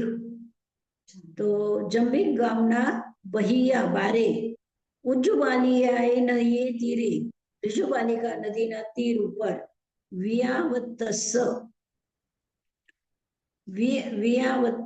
ચૈયસ, અને જે ચૈત્ય વિજયાવર્ત ચૈત્ય છે, જે પ્રાચીન ચૈત્ય છે એટલે ઘણો જૂનો ચૈત્ય છે. અદૂર સામંતે નજદીકમાં, એને વિજયાવર્ત ચૈત્યના નજદીકમાં સમાગસ ગાહાવૈસ, જે ગાથાપતિ છે એના કઠ્ઠકરણસી સાલ પાયવસ અધે અહે, એટલે કાષ્ટકાર, કઠ્ઠકર કે છે કાષ્ટકારને એટલે કાર્પેન્ટરને. તો કાર્પેન્ટર જે છે એની જે શાળા છે એ જેના લકડીનું કામ કરતો હોય તો મોટા મોટા લાકડાઓ રાખવા માટે મોટી શાલા હોય ને, એટલે મોટો આંગણ હોય ત્યાં એ આંગણના આગળમાં ક્યાંક પાયવસ અહે, પાદપ, પાદપ એટલે વૃક્ષ, શાલ વૃક્ષના નીચે ગોહો આયે ઉકુડુય નિશી જાય, ગોદોહિકા આસનથી બેઠેલા, આયા વયનાએ આતાપનાથી, આયા વે માણસ આતાપના લેતા થતા, છઠ્ઠેનમ ભત્તેનમ અપાનયેનમ, અને અપાનનો અર્થ છે કે ચોવિયારી. છઠ પણ કેવો છે? ચોવિયારી છઠ છે. તો 2 દિવસની તપસ્યા છે, ચોવિયારી તપસ્યા છે. અને હતુત્તરાહિમ નખત્તેનમ, હસ્તુત્તરા નક્ષત્ર છે, જોગ મુઆગયનમ, એવો જે યોગ આવી ગયો છે હસ્તુત્તરા નક્ષત્રનો. જાનંતરિયાએ વટ્ટ માણસ, ધ્યાનમાં બેઠેલા, અનંતે અનુત્તરે નિવાઘાએ નિરાવરણે કસીને પડિપુન્ને કેવલ વરનાનદંસને સમુપન્ને. એવા પરિસ્થિતિમાં એવી બધી જે પરિસ્થિતિ છે એ પરિસ્થિતિની અંદરમાં શું થયું છે? અનુત્તર નિર્વાઘાત, જેનો ઘાત ન થઈ શકે, નિરાવરણે આવરણથી રહિત, સંપૂર્ણ આવરણથી રહિત, કસીને સંપૂર્ણ, પડિપુન્ને પ્રતિપૂર્ણ, કેવલ વરનાનદંસને સમુપન્ને, કેવલ જ્ઞાન શ્રેષ્ઠ.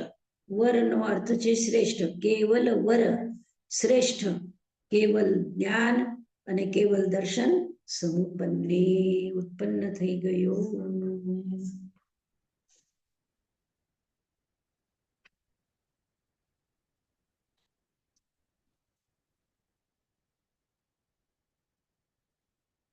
હવે ધર્મતીર્થની સ્થાપના.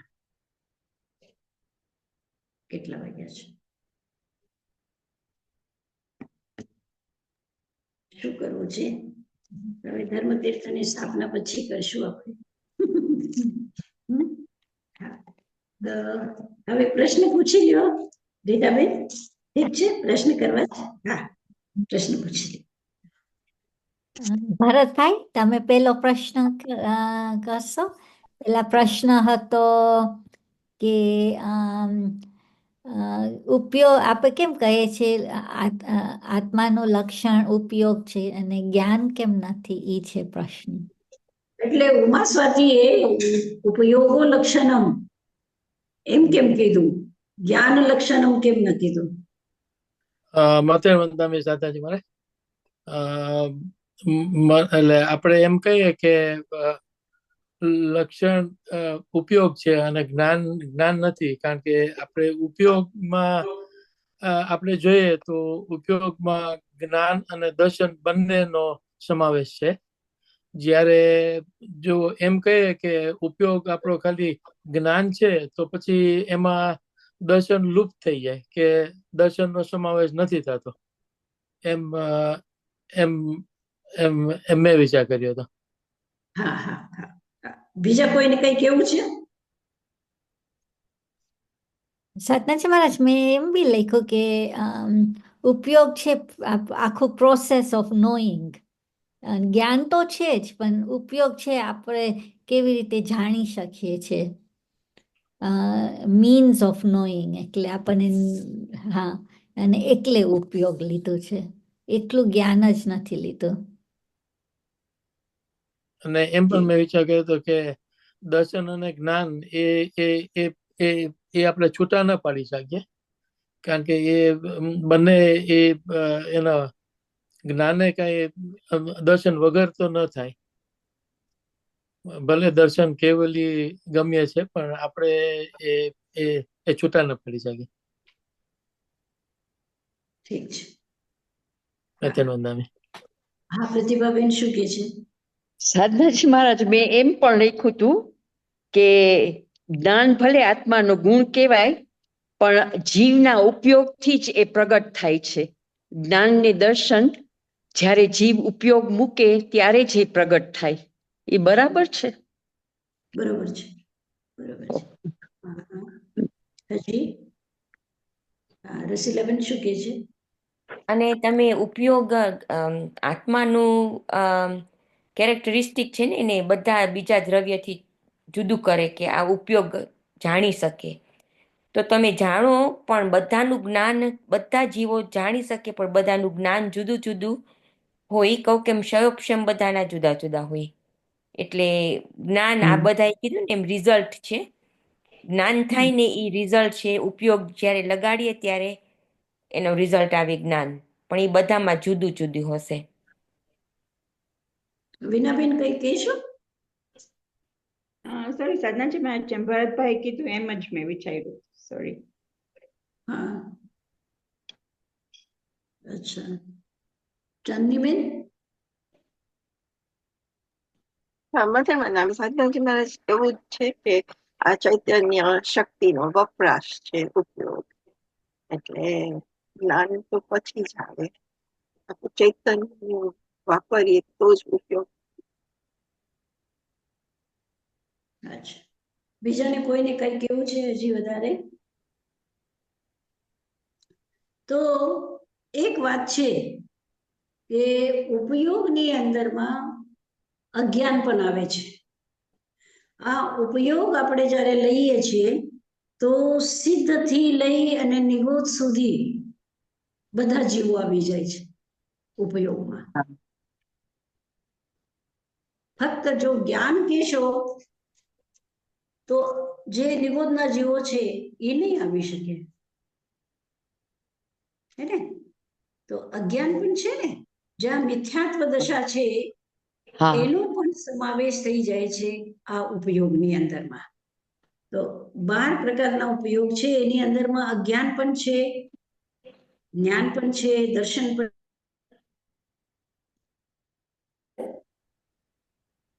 તો આ ઉપયોગો લક્ષણમ જે કીધું છે એ જ્ઞાન લક્ષણમ જો કીધું હોત તો આ બધું એની અંદરમાં ન આવત. એટલે ઉપયોગો લક્ષણમ કીધું છે. બરોબર? પણ સાધનાજી, નિગોદ ને બી આપણે કહીએ ને જ્ઞાન તો લિટલ બીટ હોય, તો કેવી રીતના? અજ્ઞાન છે ને, એને આપણે અજ્ઞાન કહીશું ને. હા, પણ જ્ઞાનમાં અજ્ઞાનમાં ના આવી શકે, બીકોઝ મિથ્યા જ્યાં હોય ત્યાં અજ્ઞાન જ હોય ને. હા, એ જ તો ઉપયોગમાં આવી ગયું ને, જ્ઞાનમાં ન આવે. મિથ્યાત્વ દશાનું જે જ્ઞાન છે એને અજ્ઞાન કહેવાય છે ને વિનાબેન? હા, હા, અજ્ઞાન. તો હા, તો એ અજ્ઞાનને પણ આપણે લઈ લીધું ઉપયોગમાં. તો ઉપયોગો લક્ષણમ કહેવાથી જે નિગોદના જીવો છે એની અંદરમાં પણ ઉપયોગ છે અને સિદ્ધના જીવોમાં પણ ઉપયોગ છે. તો આ બે વસ્તુ આવી ગઈ એટલે સંપૂર્ણ જીવ સૃષ્ટિ કોઈ પણ બચ્યું નથી, બધા આવી ગયા એની અંદરમાં. અને જો આપણે કહી દીધું હોત કે ભાઈ જ્ઞાનમ જીવસ્ય લક્ષણમ, સમજો એવો સૂત્ર કર્યો હોત તો પછી જે અજ્ઞાની જીવો છે એમાં ન આવત ને, એ બાકી રહી જાત. હા, કેવું છે કોઈને કઈ? સાતાજી મહારાજ, સમજ ના પડી કે કારણ કે જ્ઞાન તો જ્ઞાન છે, વેધર અજ્ઞાન છે કે જ્ઞાન છે, એ તો બીકોઝ એ અજ્ઞાન તો સમ્યક્ત્વની લીધે, સમ્યક્ત્વ હોય તો જ્ઞાન કહેવાય, સમ્યક્ત્વ ના હોય તો અજ્ઞાન કહેવાય. તો જ્ઞાન તો જ્ઞાન જ છે, સમ્યક્ત્વની લીધે અજ્ઞાન ને જ્ઞાન. ભગવાન મહાવીર કોને જ્ઞાન કહે છે? ભગવાન મહાવીરની વ્યાખ્યામાં જ્ઞાન શું છે? જ્ઞાનનો અર્થ શું છે? ભગવાન મહાવીર મના પર્યાય જ્ઞાન આપણે કહીએ છીએ. અત્યારે આપણો વિષય થયો કે મના પર્યાય જ્ઞાન જે સમ્યક્ત્વી છે, અપ્રમત્ત સંયતિ છે, એને જ મના પર્યાય જ્ઞાન થાય છે એમ કીધું ને. તો 3 જ અજ્ઞાન છે, જ્ઞાન 5 છે અને અજ્ઞાન 3 છે. એનું કારણ શું છે? એનું કારણ શું છે? કેમ મનપર્યાય અજ્ઞાન નથી? કારણ કે એ શુદ્ધ અવસ્થા. કારણ કે સમ્યક છે ત્યાં. સમ્યક દર્શન પછી. હા, સમ્યક દર્શન છે એટલે મનપર્યાય જ્ઞાન અજ્ઞાન નથી. હા. એટલે કેવલ જ્ઞાન અજ્ઞાન નથી. આ સમ્યક્ત્વની પર્યાય છે. તો જ્ઞાન છે એટલે જ્ઞાન એટલે આ કાગળને હું કાગળ કહું છું તો હું પણ કાગળ કહું છું, અને કોઈ મિથ્યાત્વી હશે એ પણ કાગળ જ કહેશે. જ્ઞાન તો છે, પણ એ જ્ઞાન કયો? મિથ્યાત્વીનો અજ્ઞાન. એમ બરાબર? બીજી કઈ શંકા છે? બરાબર તમને જે કહું છું એ બરાબર થાય છે? સમજમાં આવે છે? નહીં? થોડુંક વિચાર કરીશ, પછી પાછી વાત કરશું આપણે. વિનાબેન, તમારી સમજમાં આવ્યું? જ્યાં ડિફિકલ્ટ છે, બીકોઝ જેમ રીટા કહે છે, જ્ઞાન તો જ્ઞાન, અને સમ્યક તો ડિસાઇડ્સ કે સાચું છે કે ખોટું છે. તો જ્ઞાનમાં અજ્ઞાન બી આવી શકે, આવી ના જાય, એમ વિચાર થાય છે. ભગવાન મહાવીર તો સમ્યક્ત્વની હયાતીમાં જ્ઞાન કહે છે, અને સમ્યક્ત્વ નથી તો એ અજ્ઞાન છે. સંપૂર્ણ આ પૃથ્વીનું જ્ઞાન એક સાથે કોઈને ન થઈ શકે, પણ જો સંપૂર્ણ પૃથ્વીનું, એટલે એને જ્યોતિષીનું જ્ઞાન છે, એને વિજ્ઞાનનું જ્ઞાન છે, એને ડોક્ટરીનું જ્ઞાન છે, એને ભૌતિક ભૂગોળનું જ્ઞાન છે, બધું જ્ઞાન છે, અને જેટલી ડિગ્રીઓ હોય બધી ડિગ્રીઓ જેને લીધી છે, પણ મિથ્યાત્વ દશા છે એવા વ્યક્તિને ભગવાન મહાવીર જ્ઞાની કહે છે કે અજ્ઞાની કહે છે? બોલો. અજ્ઞાની. બસ એ જ અજ્ઞાનની વ્યાખ્યા છે ને. તો એ અજ્ઞાન પણ ઉપયોગમાં આવી ગયો, એમ કહું છું. તો ઉપયોગ છે.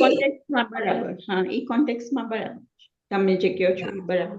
હા, તો ઉપયોગ છે એટલે મિથ્યાત્વ નિગોદમાં પણ ઉપયોગ છે.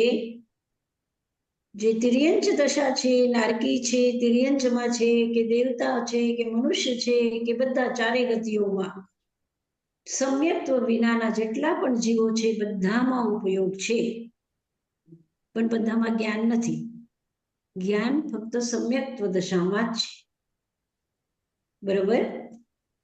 તો સાધનાજી મહારાજ, તો આપણે એમ કહી શકીએ કે આપણે એમ કહીએ છીએ કે જ્ઞાન આત્માનો ગુણ છે, તો જ્ઞાન સમ્યક્ત્વી આત્માનો ગુણ છે, એટલું કહી શકીએ ને? કેમ મિત્રો તો એમ કેવું પડે કે અજ્ઞાન બધા જીવોનો ગુણ અજ્ઞાન છે, ખાલી સમ્યક્ત્વ જીવોને જ જ્ઞાન છે ગુણ. ના, આપણે અજ્ઞાન નથી કહેતા. એમાં જે જ્ઞાન છે એ કયું જ્ઞાન છે? એની ફિલિંગ, એને એટલે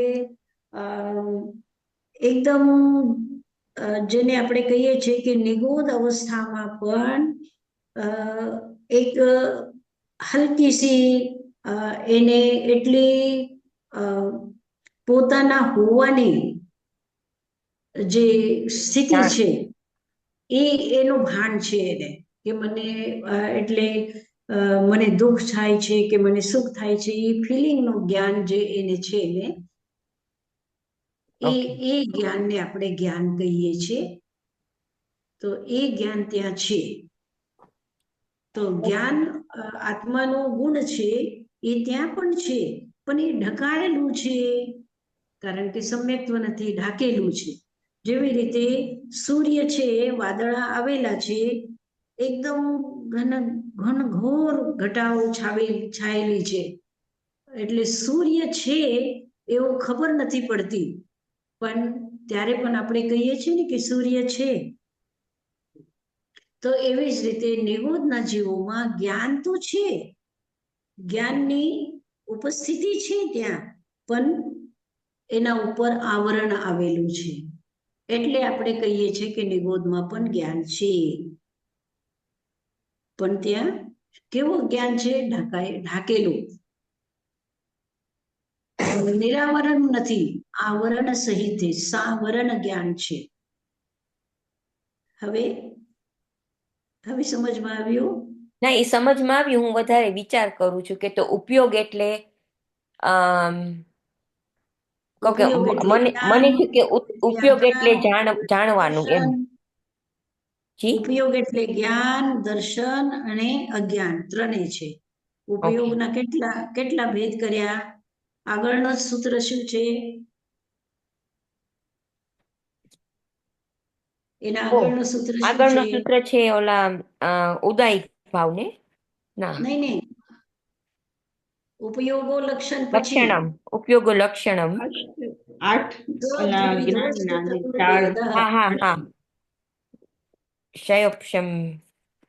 નહીં, ઉપયોગો લક્ષણમ 8મો સૂત્ર છે અને 9મો સૂત્ર છે દ્વિવિધ પુરુષ ચતુર્ભેદ. હા, બરાબર. હા, તો ઉપયોગ કેટલા પ્રકારનો? 3 પ્રકારનો. 12 પ્રકાર. આમ 12 પ્રકારનું થાય એટલે 12 પ્રકારનું. હા, 12 પ્રકારનું એટલે અજ્ઞાન પણ છે ને ઉપયોગ. હા, એમાં છે. હવે કરજો, વિચાર કરજો, કઈ વાંધો નહીં. ઠીક છે. આમાં તો 2 જ ભેદ આપે છે ઉપયોગના. એમને પણ એમાં જ્ઞાન ઉપયોગમાં આપે છે ને, વિભંગ જ્ઞાન ને. હા, બરાબર છે. હા, સાકાર ને નિરાકાર. મતિ અજ્ઞાન, શ્રુત અજ્ઞાન, અવધિ અજ્ઞાન. આ 3 અજ્ઞાન છે. તો સાધનામાં જે જ્ઞાન આપણે કઈ ગુણ છે, તો ગુણનો વપરાશ એટલે ઉપયોગ. તો ગમે તે ગુણ હોય એનો જે યુઝેજ હોય એને આપણે ઉપયોગ કહેશું. હા, ઉપયોગ લગાડવું એટલે જેવી રીતે હું એક લખું છું, એક ક્રિયા હું કરું છું, તો મારી લખવાની ક્રિયા જ્યારે થાય છે તો મારો ઉપયોગ લખવામાં છે. અને સામે કોઈ વ્યક્તિ આવે છે અને એ કંઈક બોલે છે, તો હું ત્યાં જ્યારે ઉપયોગ લગાડું ત્યારે એને હું સાંભળી શકું છું. હે ને? તો એક સમયમાં એક જ ઉપયોગ આવે, એક સમયમાં એક જ ઉપયોગ થાય. એ કંઈક ઇન્ટેલિજન્ટ વધારવા માટે એવી કંઈક ક્રિયાઓ કરે ને. અત્યારે યોગાનો વાત ચાલી હતી, તો હવે આ હાથની 4 આંગળી આગળ કરો, આ હાથની 2 આંગળીઓ આગળ કરો, પછી આ હાથની તરત જ જેટલું જલ્દી તમે કર્યો તો આ 4 આંગળી આગળ કરો, આ 2 કરો, પછી આ તરત જ એવી રીતે થતું નથી. ઉપયોગ જ્યારે લાગે છે ત્યારે થાય છે ને. મલ્ટીટાસ્કિંગ કે ને એને હા, તો આ ઘણું બધું, એટલે ઠીક છે, પછી આદત પડી જાય તો થાય, એ વાત અલગ છે. પણ ઉપયોગ જે છે, જ્યારે તમારું ધ્યાન જાય છે તો ધ્યાન હંમેશા, એટલે ઉપયોગ હંમેશા એક વસ્તુમાં જ્યારે લાગેલું છે. તમે એક હાથમાં ગરમ પાણીનો મગ રાખો, ખૂબ ગરમ પાણી છે, અને એક હાથમાં બાજુમાં ઠંડા પાણીનું એકદમ ઠંડુ પાણી છે, તો બેયમાં તમે હાથ નાખો, તો જ્યારે તમને ગરમ પાણીનો સ્પર્શ થાય છે, જેનો તમારા ધ્યાનમાં આવે છે કે આ ગરમ છે, ત્યારે આ ઠંડા પાણીનો નથી ખબર પડતી. ઠંડા પાણીનો જ્યારે ખબર પડે છે ત્યારે ગરમ પાણીનો નથી ખબર પડતી. બે એક સાથે ન થાય. દાદાજી મહારાજ, ઉપયોગ આપણે કહીએ તો ઉપયોગ એનો એક પ્રકારનું ફોકસ છે ને. આપણે કહીએ કે આપણે ફોકસ કરવું, અને જ્ઞાનની દ્રષ્ટિએ જોઈએ તો બધા જ્ઞાન, 4 જ્ઞાન, મતિ, શ્રુત, અવધિ અને મને પર્યાય, એની અંદર એ 4 જ્ઞાનમાં ઉપયોગ મૂકવો પડે, બલકે કેવળ જ્ઞાનમાં કોઈ ઉપયોગ નથી. ગણધર ગૌતમને અવધિ જ્ઞાન છે, છતાં પણ એ ઉપયોગ નથી લગાડતા ને મહાવીર પાસે આવી જાય છે કે આ કેમ છે ને આવું કેમ છે ને પેલું કેમ છે, એવું બધું પૂછતા હોય છે. ઉપયોગ લગાડે ત્યારે ખબર પડે ને. જી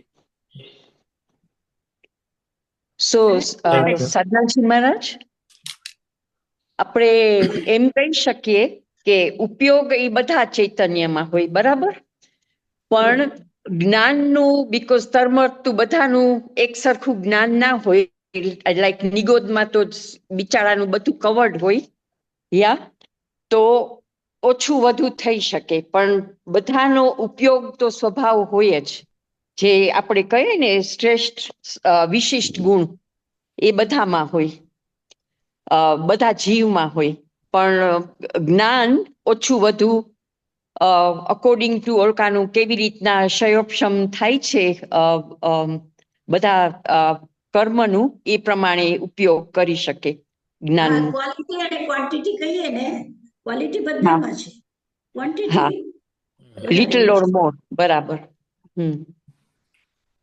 પણ quality right or wrong as well, મિથ્યાત્વ કે સમ્યક્ત્વ એ આવે ને ક્વોલિટીમાં. આપણી ચર્ચા પ્રમાણે ક્વોલિટી જ્ઞાન એટલે સમ્યક્ત્વ જ્ઞાન, સમ્યક જ્ઞાન, તો એટલે ક્વોલિટીમાં એ આવે ને. હા, નહીં ક્વોલિટી, હા રાઈટ નોલેજ. ક્વોલિટી એટલે આત્માનો ગુણ છે, આત્માનો ગુણ, એને હું ક્વોલિટી કહું છું અત્યારે. Okay okay. તો હા, આત્માનો ગુણ શું છે? જ્ઞાન. તો એ જે જ્ઞાન છે એ નિગોદમાં પણ છે, હાથીમાં પણ છે, મનુષ્યમાં પણ છે, બધામાં છે, પણ કોઈમાં વધારે છે, કોઈમાં ઓછું છે, એમ. અને પછી જ્યારે ઉઘાડ થઈ જાય ત્યારે એ સંપૂર્ણ રૂપથી ઉઘાડ થઈ જાય ત્યારે એ કેવલ જ્ઞાન થઈ જાય છે. બરાબર, થેન્ક યુ. અને બાકી જ્યારે સમ્યક્ત્વનો સ્પર્શ થાય તો જેટલા અંશમાં તમારું જ્ઞાન હોય ફરક નથી. એટલે ખીચડી ખાતા ખાતા પણ એને કેવલ જ્ઞાન થઈ જાય છે ને, તો એને ખબર જ નથી કે નૌકાર મંત્ર શું છે. માતા મરુદેવીને ક્યાં ખબર હતી કે નૌકાર મંત્ર શું છે? નથી ખબર. એને કઈ નહોતું કહ્યું. તમને જેટલું જ્ઞાન આવડે છે, તમે આખું તત્વાર્થ કર્યું છે એટલું, તો માતા મરુદેવીને કઈ નથી ખબર. પણ એને સમ્યક દર્શન થઈ ગયું, કેવળ જ્ઞાન થઈ ગયું, બસ કે હું આત્મા છું, હું આ બીજું કાંઈ નથી, ઈ થઈ ગયું. એટલે એનું આ જ્ઞાનથી કાંઈ નથી થવાનું, આ જ્ઞાનથી કાંઈ નથી થવાનું. બસ એટલું થાય છે કે આપણો જે અશુદ્ધ વિચારો છે એનાથી એના ઉપર બ્રેક લાગી જાય છે, બસ એટલું થાય છે. બાકી આ જ્ઞાનથી કેવલ જ્ઞાન નજદીક નથી આવતું. બરોબર? ચાલો, સાધનાજી મહારાજ, ગમે કેમ આટલું બધું જ્ઞાન પ્રાપ્ત કરવું? શું જ્ઞાન પ્રાપ્ત કરવું કેમ આટલું બધું ગમે? કેમ આટલું બધું ગમે? હા, બરોબર છે. આ ગુણ છે આપણો, આ ગુણ છે. આપણે આ આરાધના કરીએ છીએ, જ્ઞાનની આરાધના કરીએ છીએ. આ જ્ઞાનાવરણ કર્મના ક્ષયક્ષમ માટે આ જરૂરી છે. આપણે જેટલું જેટલું કરીએ છીએ આ જ્ઞાનાવરણ કર્મનો ક્ષયક્ષમ થાય છે, જ્ઞાનની આરાધના થાય છે. જ્ઞાન દર્શન ચારિત્રની આરાધના કરવી એ આપણો મોક્ષનો માર્ગ છે ને. ગમે જ ને આપણને સમ્યક્ત્વી છીએ આપણે સમ્યક્ત્વી છીએ. આ નિશ્ચિત રૂપથી ઠામપણે આપણે આ સ્વીકારવાનું કે આપણે સમ્યક્ત્વી છીએ. શંકા નહીં કરવાની એમાં કે હું સમ્યક્ત્વી છું કે નહીં, શંકા નહીં કરવાની. જ્યારે આપણને ગમે છે, આ બધું જ્ઞાન પ્રાપ્ત કરવું ગમે છે, આપણને સારા કામ કરવા ગમે છે, આપણને ગુણીજનોનો ગુણનું ઉત્કીર્તન કરવું એટલે ગુણીની પ્રશંસા કરવી આપણને ગમે છે, આજે સારા કામ ગમે છે, એનો મતલબ છે કે આપણે સમ્યક્ત્વી છીએ. બરોબર? હા, હવે બીજો પ્રશ્ન. સાધનાજી, એક જ પ્રશ્ન છે. કેવલ જ્ઞાન થાય પછી ઉપયોગની જરૂર છે? ત્યાં ઉપયોગની કઈ જરૂર નથી. ત્યાં ઉપયોગ એટલે આપણે ઉપયોગ લગાડીએ અને પછી આપણને જ્ઞાન થાય. ત્યાં તો કઈ ઉપયોગની જરૂર નથી. ત્યાં તો નિરંતર જ્ઞાન ઝલકતું જ હોય છે. ત્યાં કઈ ઉપયોગની જરૂર. ત્યાં આગળ સનાજી મારા જેમ પણ કહેવાય છે કે કેવળ જ્ઞાનમાં કોઈ ઉપયોગ મૂકવાનો હોતો નથી. ના, કઈ જરૂર નથી. સાધનાજી મહારાજ, હા, માતા મારુદેવીની કર્મની સ્થિતિ સાવ ઓછી છે. એકદમ હનુકર્મી હોય તો જ આટલું ફાસ્ટ કેવલ જ્ઞાન એમ લાગે છે. એની અંદરમાં છે ને એક આપણે કોઈ કારણ ન માની શકીએ. એ ઘણા બધા કારણો સમવાય કે છે ને કે કાલ છે, સમય છે, સ્વભાવ છે, આ બધું ભેગું થઈ જાય અને જેને આપણે કહીએ છીએ નિયતિ. હા, બસ એનાથી થાય છે. હા, બીજો પ્રશ્ન.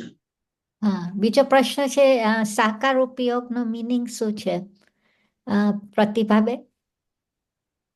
ઓકે, જે વસ્તુને વિશેષ રૂપે આપણો બોધ થઈ શકે એને સાકાર ઉપયોગ કહેવાય અથવા જ્ઞાન ઉપયોગ કહીએ. અને એના 8 ભેદો છે. જેમ સાધનાજી મહારાજ હમણાં જ આપણને કહ્યું કે 5 જ્ઞાન છે, આપણા જે 5 જ્ઞાન છે એ, અને 3 અજ્ઞાન. મેં તો જ લખ્યું છે સાધનાજી મહારાજ. બરોબર. બીજાને કોઈને વધારે કેવું છે કાઈ? ના. સાકાર એટલે હું જ્યારે હાથી કહું, એક વખત મેં તમને યાદ હશે તો કીધેલું કે મનપર્યાય જ્ઞાની શું કરે છે કે કોઈએ વિચાર કર્યું, સમજો કે એ હાથીનો વિચાર કરે છે, તો જેને મનપર્યાય જ્ઞાન થયું છે એ એના મનને જુએ છે હાથીના આકારનું, અને પછી એ કહે છે કે તે હાથીનો વિચાર કર્યો છે એમ. તો આકારનો અર્થ શું છે કે જે વસ્તુ જે આકારની છે. ચોપડી જ્યારે હું બોલું છું તો આ ચોપડી છે એ ચોપડી તમારા મનની અંદરમાં કલ્પના થઈ જાય, અંદરમાં એવો વિચાર આવે કે આ ચોપડી એટલે જે કવર હોય અને અંદરમાં પેજ હોય જેમાં લખેલું હોય એવું તમારા મનની અંદરમાં એવી એક કલ્પના આવી જાય છે, જેને આપણે આકાર કહીએ. તો આ આકાર એટલે જ્ઞાન છે. આકાર સાકાર ઉપયોગ એટલે આકાર સહિત ઉપયોગ. એનો અર્થ એ છે, આકારનો અર્થ એ છે કે જે ફોર્મમાં વસ્તુ હોય, એ ફોર્મ તમે ગ્રહણ કર્યું છે એટલે એને તમે જ્ઞાન કહો છો કે શું છે? સાકારનો અર્થ શું છે? આકાર સહિતનો અર્થ શું છે? આ આકાર શબ્દ જે છે એનો અર્થ શું છે? મારો આ પ્રશ્ન છે. એ બરોબર છે પ્રતિભાબેને જે કીધું કે ભાઈ જે જ્ઞાન છે એ સાકાર જ્ઞાનને જ્ઞાન કહેવાય છે અને નિરાકાર જ્ઞાનને દર્શન કહેવાય છે. તો અહીંયા સાકારનો અર્થ એ છે કે જે વસ્તુનું સ્પષ્ટ જ્ઞાન થાય. દર્શનની અંદરમાં સ્પષ્ટ જ્ઞાન નથી થતું. એક ઝલક, જેવી રીતે તમે કોઈના રૂમમાં જાઓ તો એ રૂમ જોઈને તમે એક જ મિનિટમાં બહાર નીકળી જાઓ અને કોઈ તમને પૂછે કે એ રૂમની અંદરમાં ખુરશીઓ કેટલી છે, તો તમે ન બતાવી શકો. એક જ મિનિટની અંદરમાં તમે ગયા રૂમની અંદરમાં અને તરત જ બહાર નીકળી ગયા. તો દર્શન થયું, રૂમનું દર્શન થયું, પણ રૂમની અંદરમાં કેટલી ખુરશીઓ, કેટલા ટેબલ, કેટલા દરવાજા, કેટલી ખિડકીઓ, શું વસ્તુ, કેટલા કબાટ છે, આ બધું તમને ન ખબર પડે. તો જે સાકારનો અર્થ છે કે જે ડિટેલ જેને આપણે કહી શકીએ કે જે બધું ડિટેલ ગ્રહણ કરે એ છે જ્ઞાન. અને જે ડિટેલ વગરનું જે આછું જ્ઞાન જે છે એ છે દર્શન. બરોબર? તો સાધનાજીમાં તમે કીધું કે આકાર એટલે ફોર્મ એઝ વેલ, તો પછી ડિટેલ અને ફોર્મ કેવી રીતના બે ભેગા થાય છે?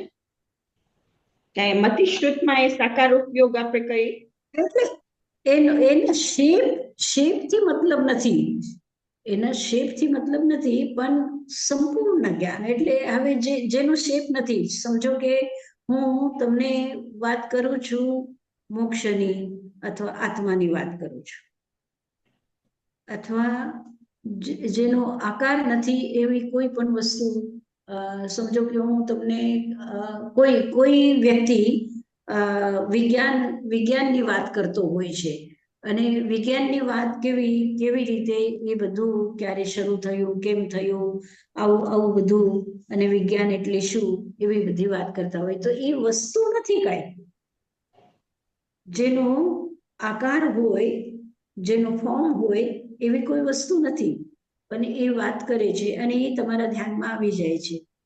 તો એ શું છે? એ પણ સાકાર ઉપયોગ કહેવાય. હા, એ સાકાર ઉપયોગ છે. એટલે તમને એના વિષયમાં વધુ ખબર પડે, તમે એને શબ્દ આપી શકો, એ છે સાકાર ઉપયોગ. બરોબર? અને દર્શનમાં તમે શબ્દ ન આપી શકો, એ ફક્ત આછો જ્ઞાન હોય, એ છે દર્શન. એટલે જ્ઞાનનો જ એક આછું રૂપ, એકદમ આછું રૂપ, જેને તમે શબ્દ ન આપી શકો એવું. તમે આકાશને જુઓ છો, 1 મિનિટ માટે આકાશને જુઓ, અને તમને પછી પૂછે કે ભાઈ આકાશ કેવા કલરનું છે, તમે બપોરના કે રાતના તમે આકાશને જુઓ, જુદા ટાઈમમાં જુદો આકાશનો કલર હોય છે, હે ને? તો તમે એક ક્ષણ માટે જુઓ, પણ તમે કહી ન શકો, એ દર્શન કહેવાય. અને પછી તમે જરા સરખી રીતે જુઓ, પછી તમારા ધ્યાનમાં આવે કે હા, થોડો આછો નીલો છે, આછો એની અંદરમાં તારા છે કે નહીં, કે સૂર્ય છે કે કેવી વધારે તાપ છે, શું છે, એ બધું ડિટેલ જ્યારે તમને ખબર પડે, એ જ્ઞાન. તો આપણે કેમ સાકાર ઉપયોગ વર્ડ વાપરવો જોઈએ? ઇન ધ સેન્સ ધેટ આપણે કહે છે જ્ઞાન એટલે વિશેષ બોધ, તો પછી સાકાર ઉપયોગની શું જરૂર હતી વાપરવા?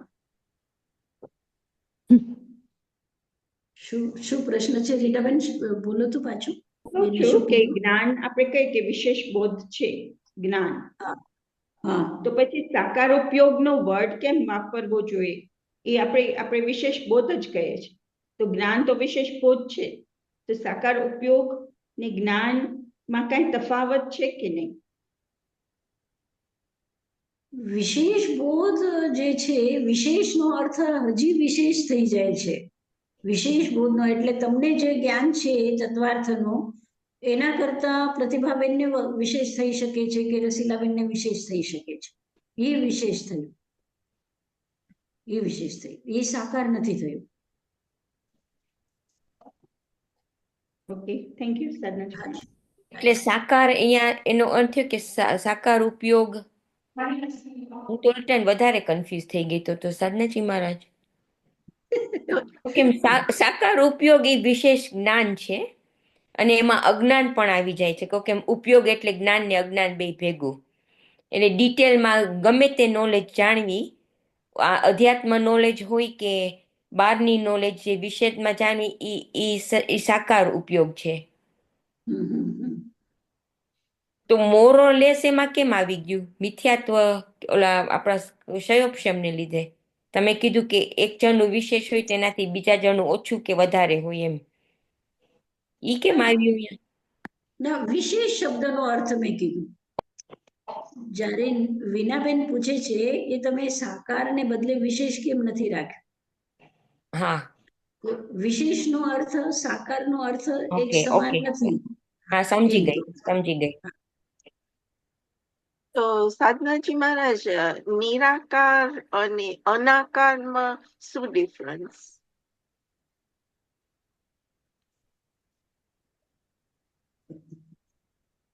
એ હા હા સાકાર અને નિરાકાર જે છે તો નિરાકારનો અર્થ આપણે વ્યવહાર ભાષામાં નિરાકાર શબ્દ કહીએ છીએ.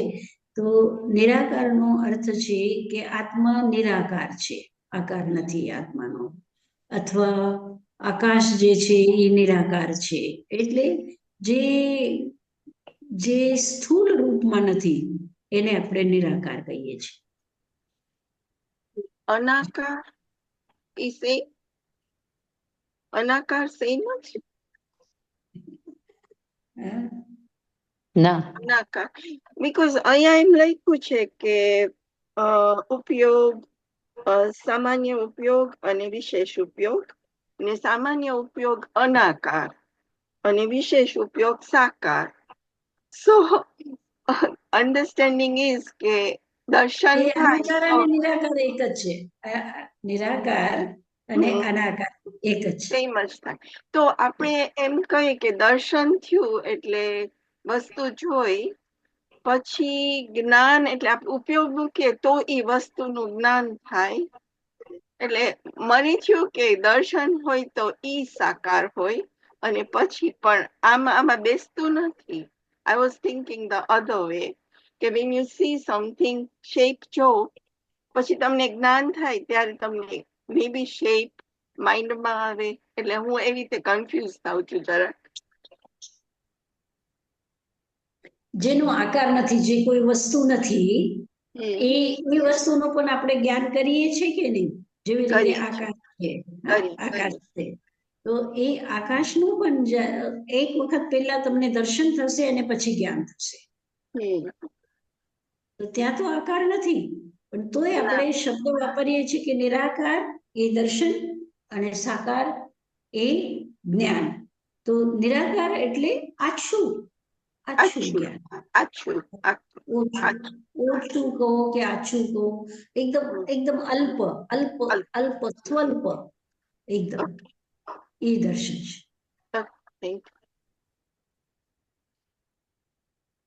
હવે ત્રીજો પ્રશ્ન. ત્રીજો પ્રશ્ન છે કે 5 ભાવ આત્માના લક્ષણ છે ને ઉપયોગ એ આત્માનું લક્ષણ છે. કેમ આ જુદું, કેમ ઉપયોગે લેવું પડ્યું? 5 ભાવ તો આવી ગયું. રસીલાબેન. ઉપયોગ બધા મથેણવંદામી સાધનાજી મહારાજ ઉભા રહ્યો, હું મેં શું લખ્યું છે. તો ઉપયોગ બધા જીવોમાં હોય. આપણે હમણાં ડિસ્કસ કર્યું. 5 ભાવ આપણા આત્માના લક્ષણ પણ એના સ્વરૂપ છે, અને કર્મની સાથે ચાર ઓફ ધ 5 ભાવ આ કર્મની સાથે એસોસિએટેડ છે.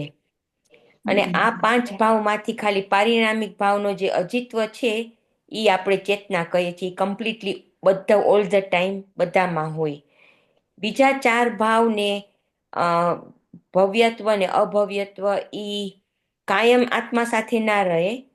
એટલે એમાં ડિફરન્સ એ છે કે ઉપયોગ કાયમ આત્મા સાથે રહેશે. 5 ભાવ 4 ભાવ તો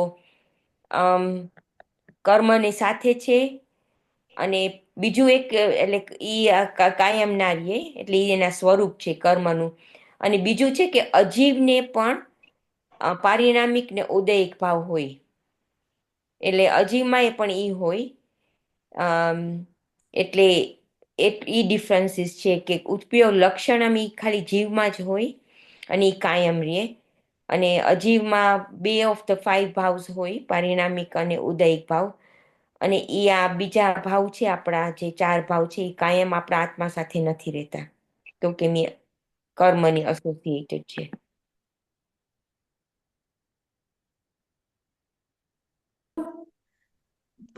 પારિણામિક ભાવનો તો ઠીક છે કે વસ્તુત્વ અસ્તિત્વના રૂપમાં પારિણામિક ભાવ છે, પણ ઉદય ભાવ અજીવમાં નથી. એ ઠીક છે, એ સ્લાઇડમાં છે. હા, પણ તમે જે કહો છો કે પારિણામિક ભાવ એ ક્યારેક હોય છે ક્યારેક નથી હોતું, એવું નથી.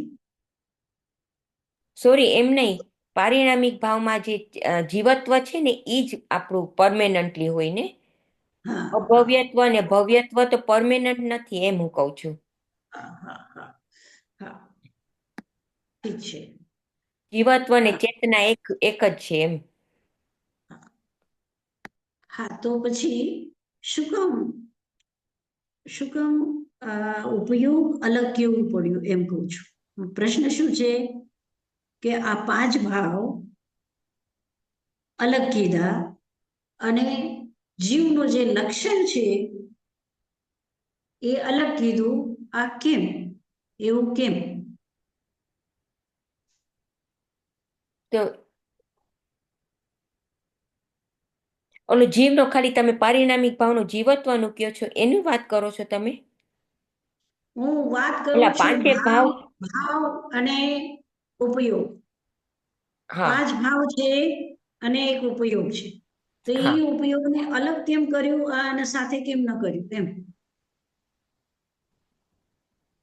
કહું કે પાંચે ભાવ છે એ આપણે ઉપયોગ એટલે આત્માને જાણવાની શક્તિ, એ ઉપયોગ કહેવાય. અને પાંચે ભાવ જાણવાની શક્તિ આપણી કર્મની સાથે એસોસિએટેડ હોય એટલે જાણવાની શક્તિ ઓછું વધુ થાય કે ખોટું થાય, એવી રીતના. તો અને મિથ્યાત્વમાં રહીએ કે સમ્યક્ત્વમાં રહીએ, હું તો સાવ કન્ફ્યુઝ થઈ ગઈ છું. તો આવી રીતે તો મને એમ લાગે છે કે ઉપયોગ ભરતભાઈ શું કાયમ કહે છે?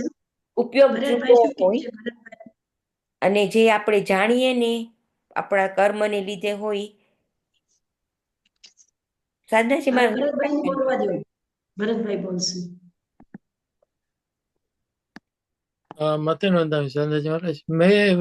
મેં પણ એમ વિચાર્યું હતું કે જે આપણા જે 5 ભાવમાંથી જે 4 ભાવ છે એ આપણા કર્મને આધીન છે, જ્યારે ઉપયોગ તો એનો કર્મને આધીન નથી. અને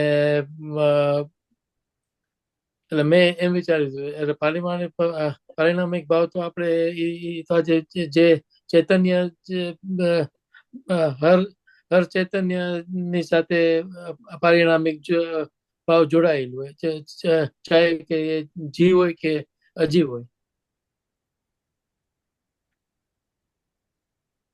મને એટલી તો બધી પછી પારિણામિક ભાવના સ્પષ્ટતા સાથે નથી. જ ઉપયોગ થાય તો શું વાંધો છે? પારિણામિક ભાવના સાથે ઉપયોગ લઈ લીધું હોય તો શું વાંધો હતો? તમે શું કહો છો પણ જ્ઞાન રીટાબેન? તો પારિણામિક ભાવ ના થાય ને. સાધનાજી દર્શન મહારાજ, જ્ઞાન. મેં એવું લખ્યું કે હમ. 5 ભાવે છે લક્ષણ, પણ એ બધા આત્મામાં નથી હોતું ઇક્વલી. બધા ટાઈમ ઝોનમાં એ પ્રેઝન્ટ હોય કે ના હોય એવું છે.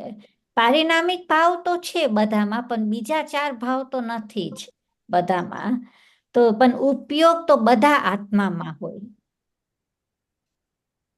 અચ્છા કીર્તિબેન, ફક્ત પારિણામિક ભાવને લઈ લ્યો. પારિણામિક ભાવ અને ઉપયોગ આ બે એક સરખા છે કે નહીં?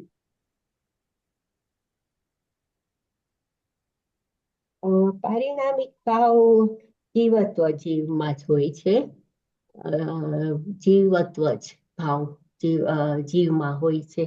તો એ બે સરખા હોય,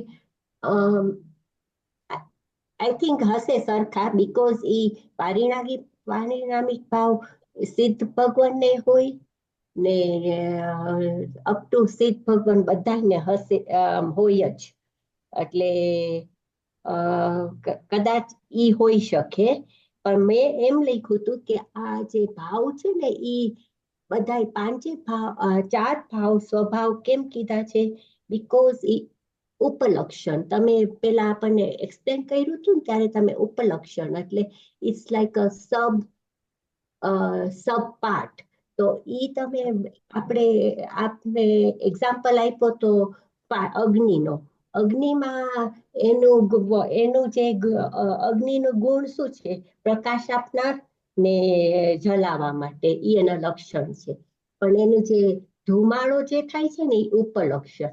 એવી રીતે આ 4 ભાવ એ ઉપલક્ષણ છે ને લક્ષણ છે ઉપયોગ. એવી રીતે હું સમજી હતી. બરાબર છે. કોઈને કઈ કેવું છે? હા, તો મારા વિચારમાં એવું છે કે પારિણામિક ભાવ તો સ્થિતિ છે. પારિણામિક ભાવ સ્થિતિ છે અને ઉપયોગ જે છે એ લક્ષણ છે. પારિણામિક ભાવને આપણે લક્ષણ ન કહી શકીએ કે જીવનું શું લક્ષણ છે તો પારિણામિક છે એવું આ લક્ષણ ન થઈ શકે. પણ જ્ઞાન છે જીવમાં, જ્યાં જ્ઞાન છે ત્યાં જીવ છે, જ્યાં જીવ છે ત્યાં જ્ઞાન છે. આ લક્ષણ કહેવાય. આ લક્ષણ છે. પારિણામિક ભાવ શું છે? સ્થિતિ છે. સ્થિતિ છે, જીવની સ્થિતિ છે પારિણામિક ભાવ, લક્ષણ નથી. બરોબર? સાધનાજી મહારાજ, આપણે એમ કહીએ ફોર એક્ઝામ્પલ કે આ હીરો છે, ડાયમંડ છે, તો આ હીરો સારો છે કે ખરાબ છે, પછી એની બધી ક્વોલિટીઝ જોઈએ ત્યારે આપણે કહીએ કે આવો છે, આવું છે, આવું છે અંદર, તો ઈ લક્ષણ થાય ને આમ સ્ટ્રેટ હવે સારું કે ખરાબ ઈ ભાવ થાય, એવી રીતે થાય. ફોર એક્ઝામ્પલ લક્ષણનો અર્થ એ છે કે જે તમે કહો છો એ એમાં બરાબર ફિટ બેસે.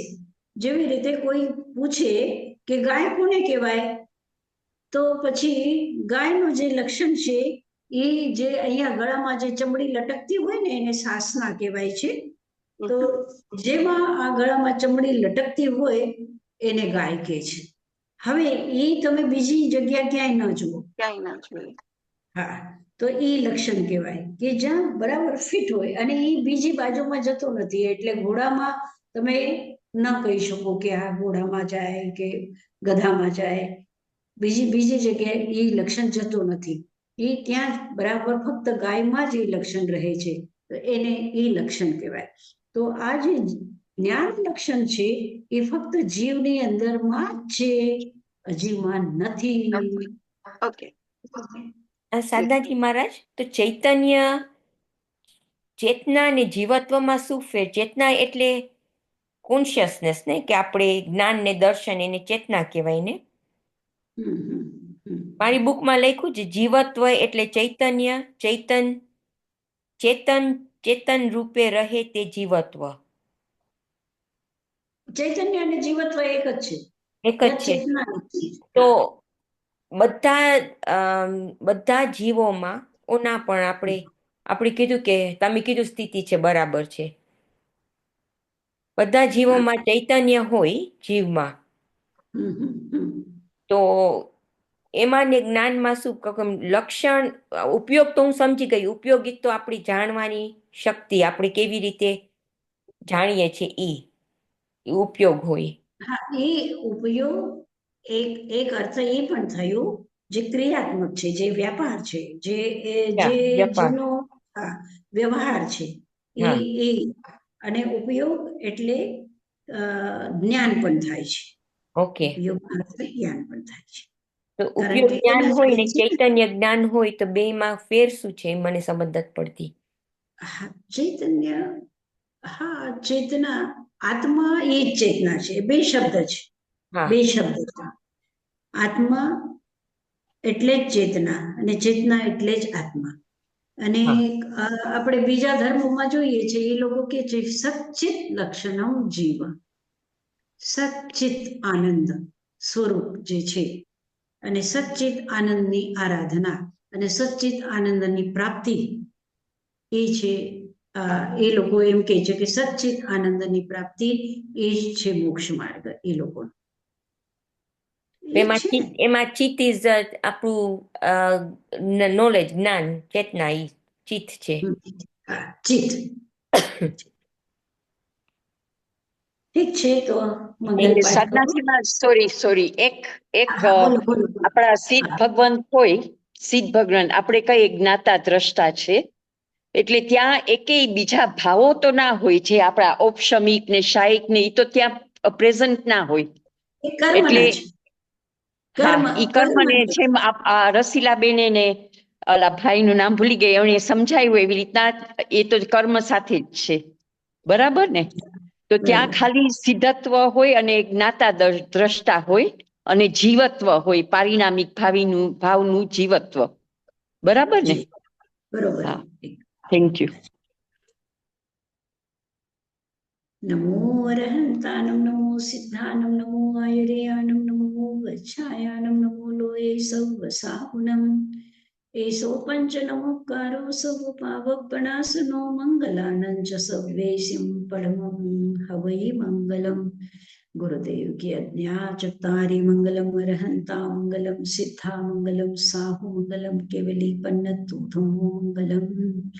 ચત્તારી લોકોત્તમા અરહંતા લોકોત્તમા સિદ્ધા લોકોત્તમા સાહુ લોકોત્તમા કેવલી પન્નતુ ધમ્મો લોકોત્તમો. ચત્તારી શરણં પ્રવજ્જામિ અરન્તે શરણં પ્રવજ્જામિ સિદ્ધે શરણં પ્રવજ્જામિ સાહુ શરણં પ્રવજ્જામિ કેવલી પન્નતમ ધમ્મં શરણં પ્રવજ્જામિ. ચાર શરણા દુઃખ હરણા સુખ કરણા और शरणा नहीं कोई, जो भवे प्राणी आदरे रक्षे अमर पद होय. ओम शांति शांति. जय जिनेन्द्र बधाने. મથે વંદામી સાધનાજી પથેર મહારાજ, બંદામી સાધનાજી મહારાજ ખૂબ ખૂબ સાતામાં તમારે રહેજો. જો हाँ जी, खूब आनंद. તમારે જો. સાધનાજી મહારાજ. हाँ जी जी आवजो. આવજો. જય જિનેન્દ્ર જય સર. જિનેન્દ્ર બધાય. જીનેન્દ્ર બધાને જય જિનેન્દ્ર.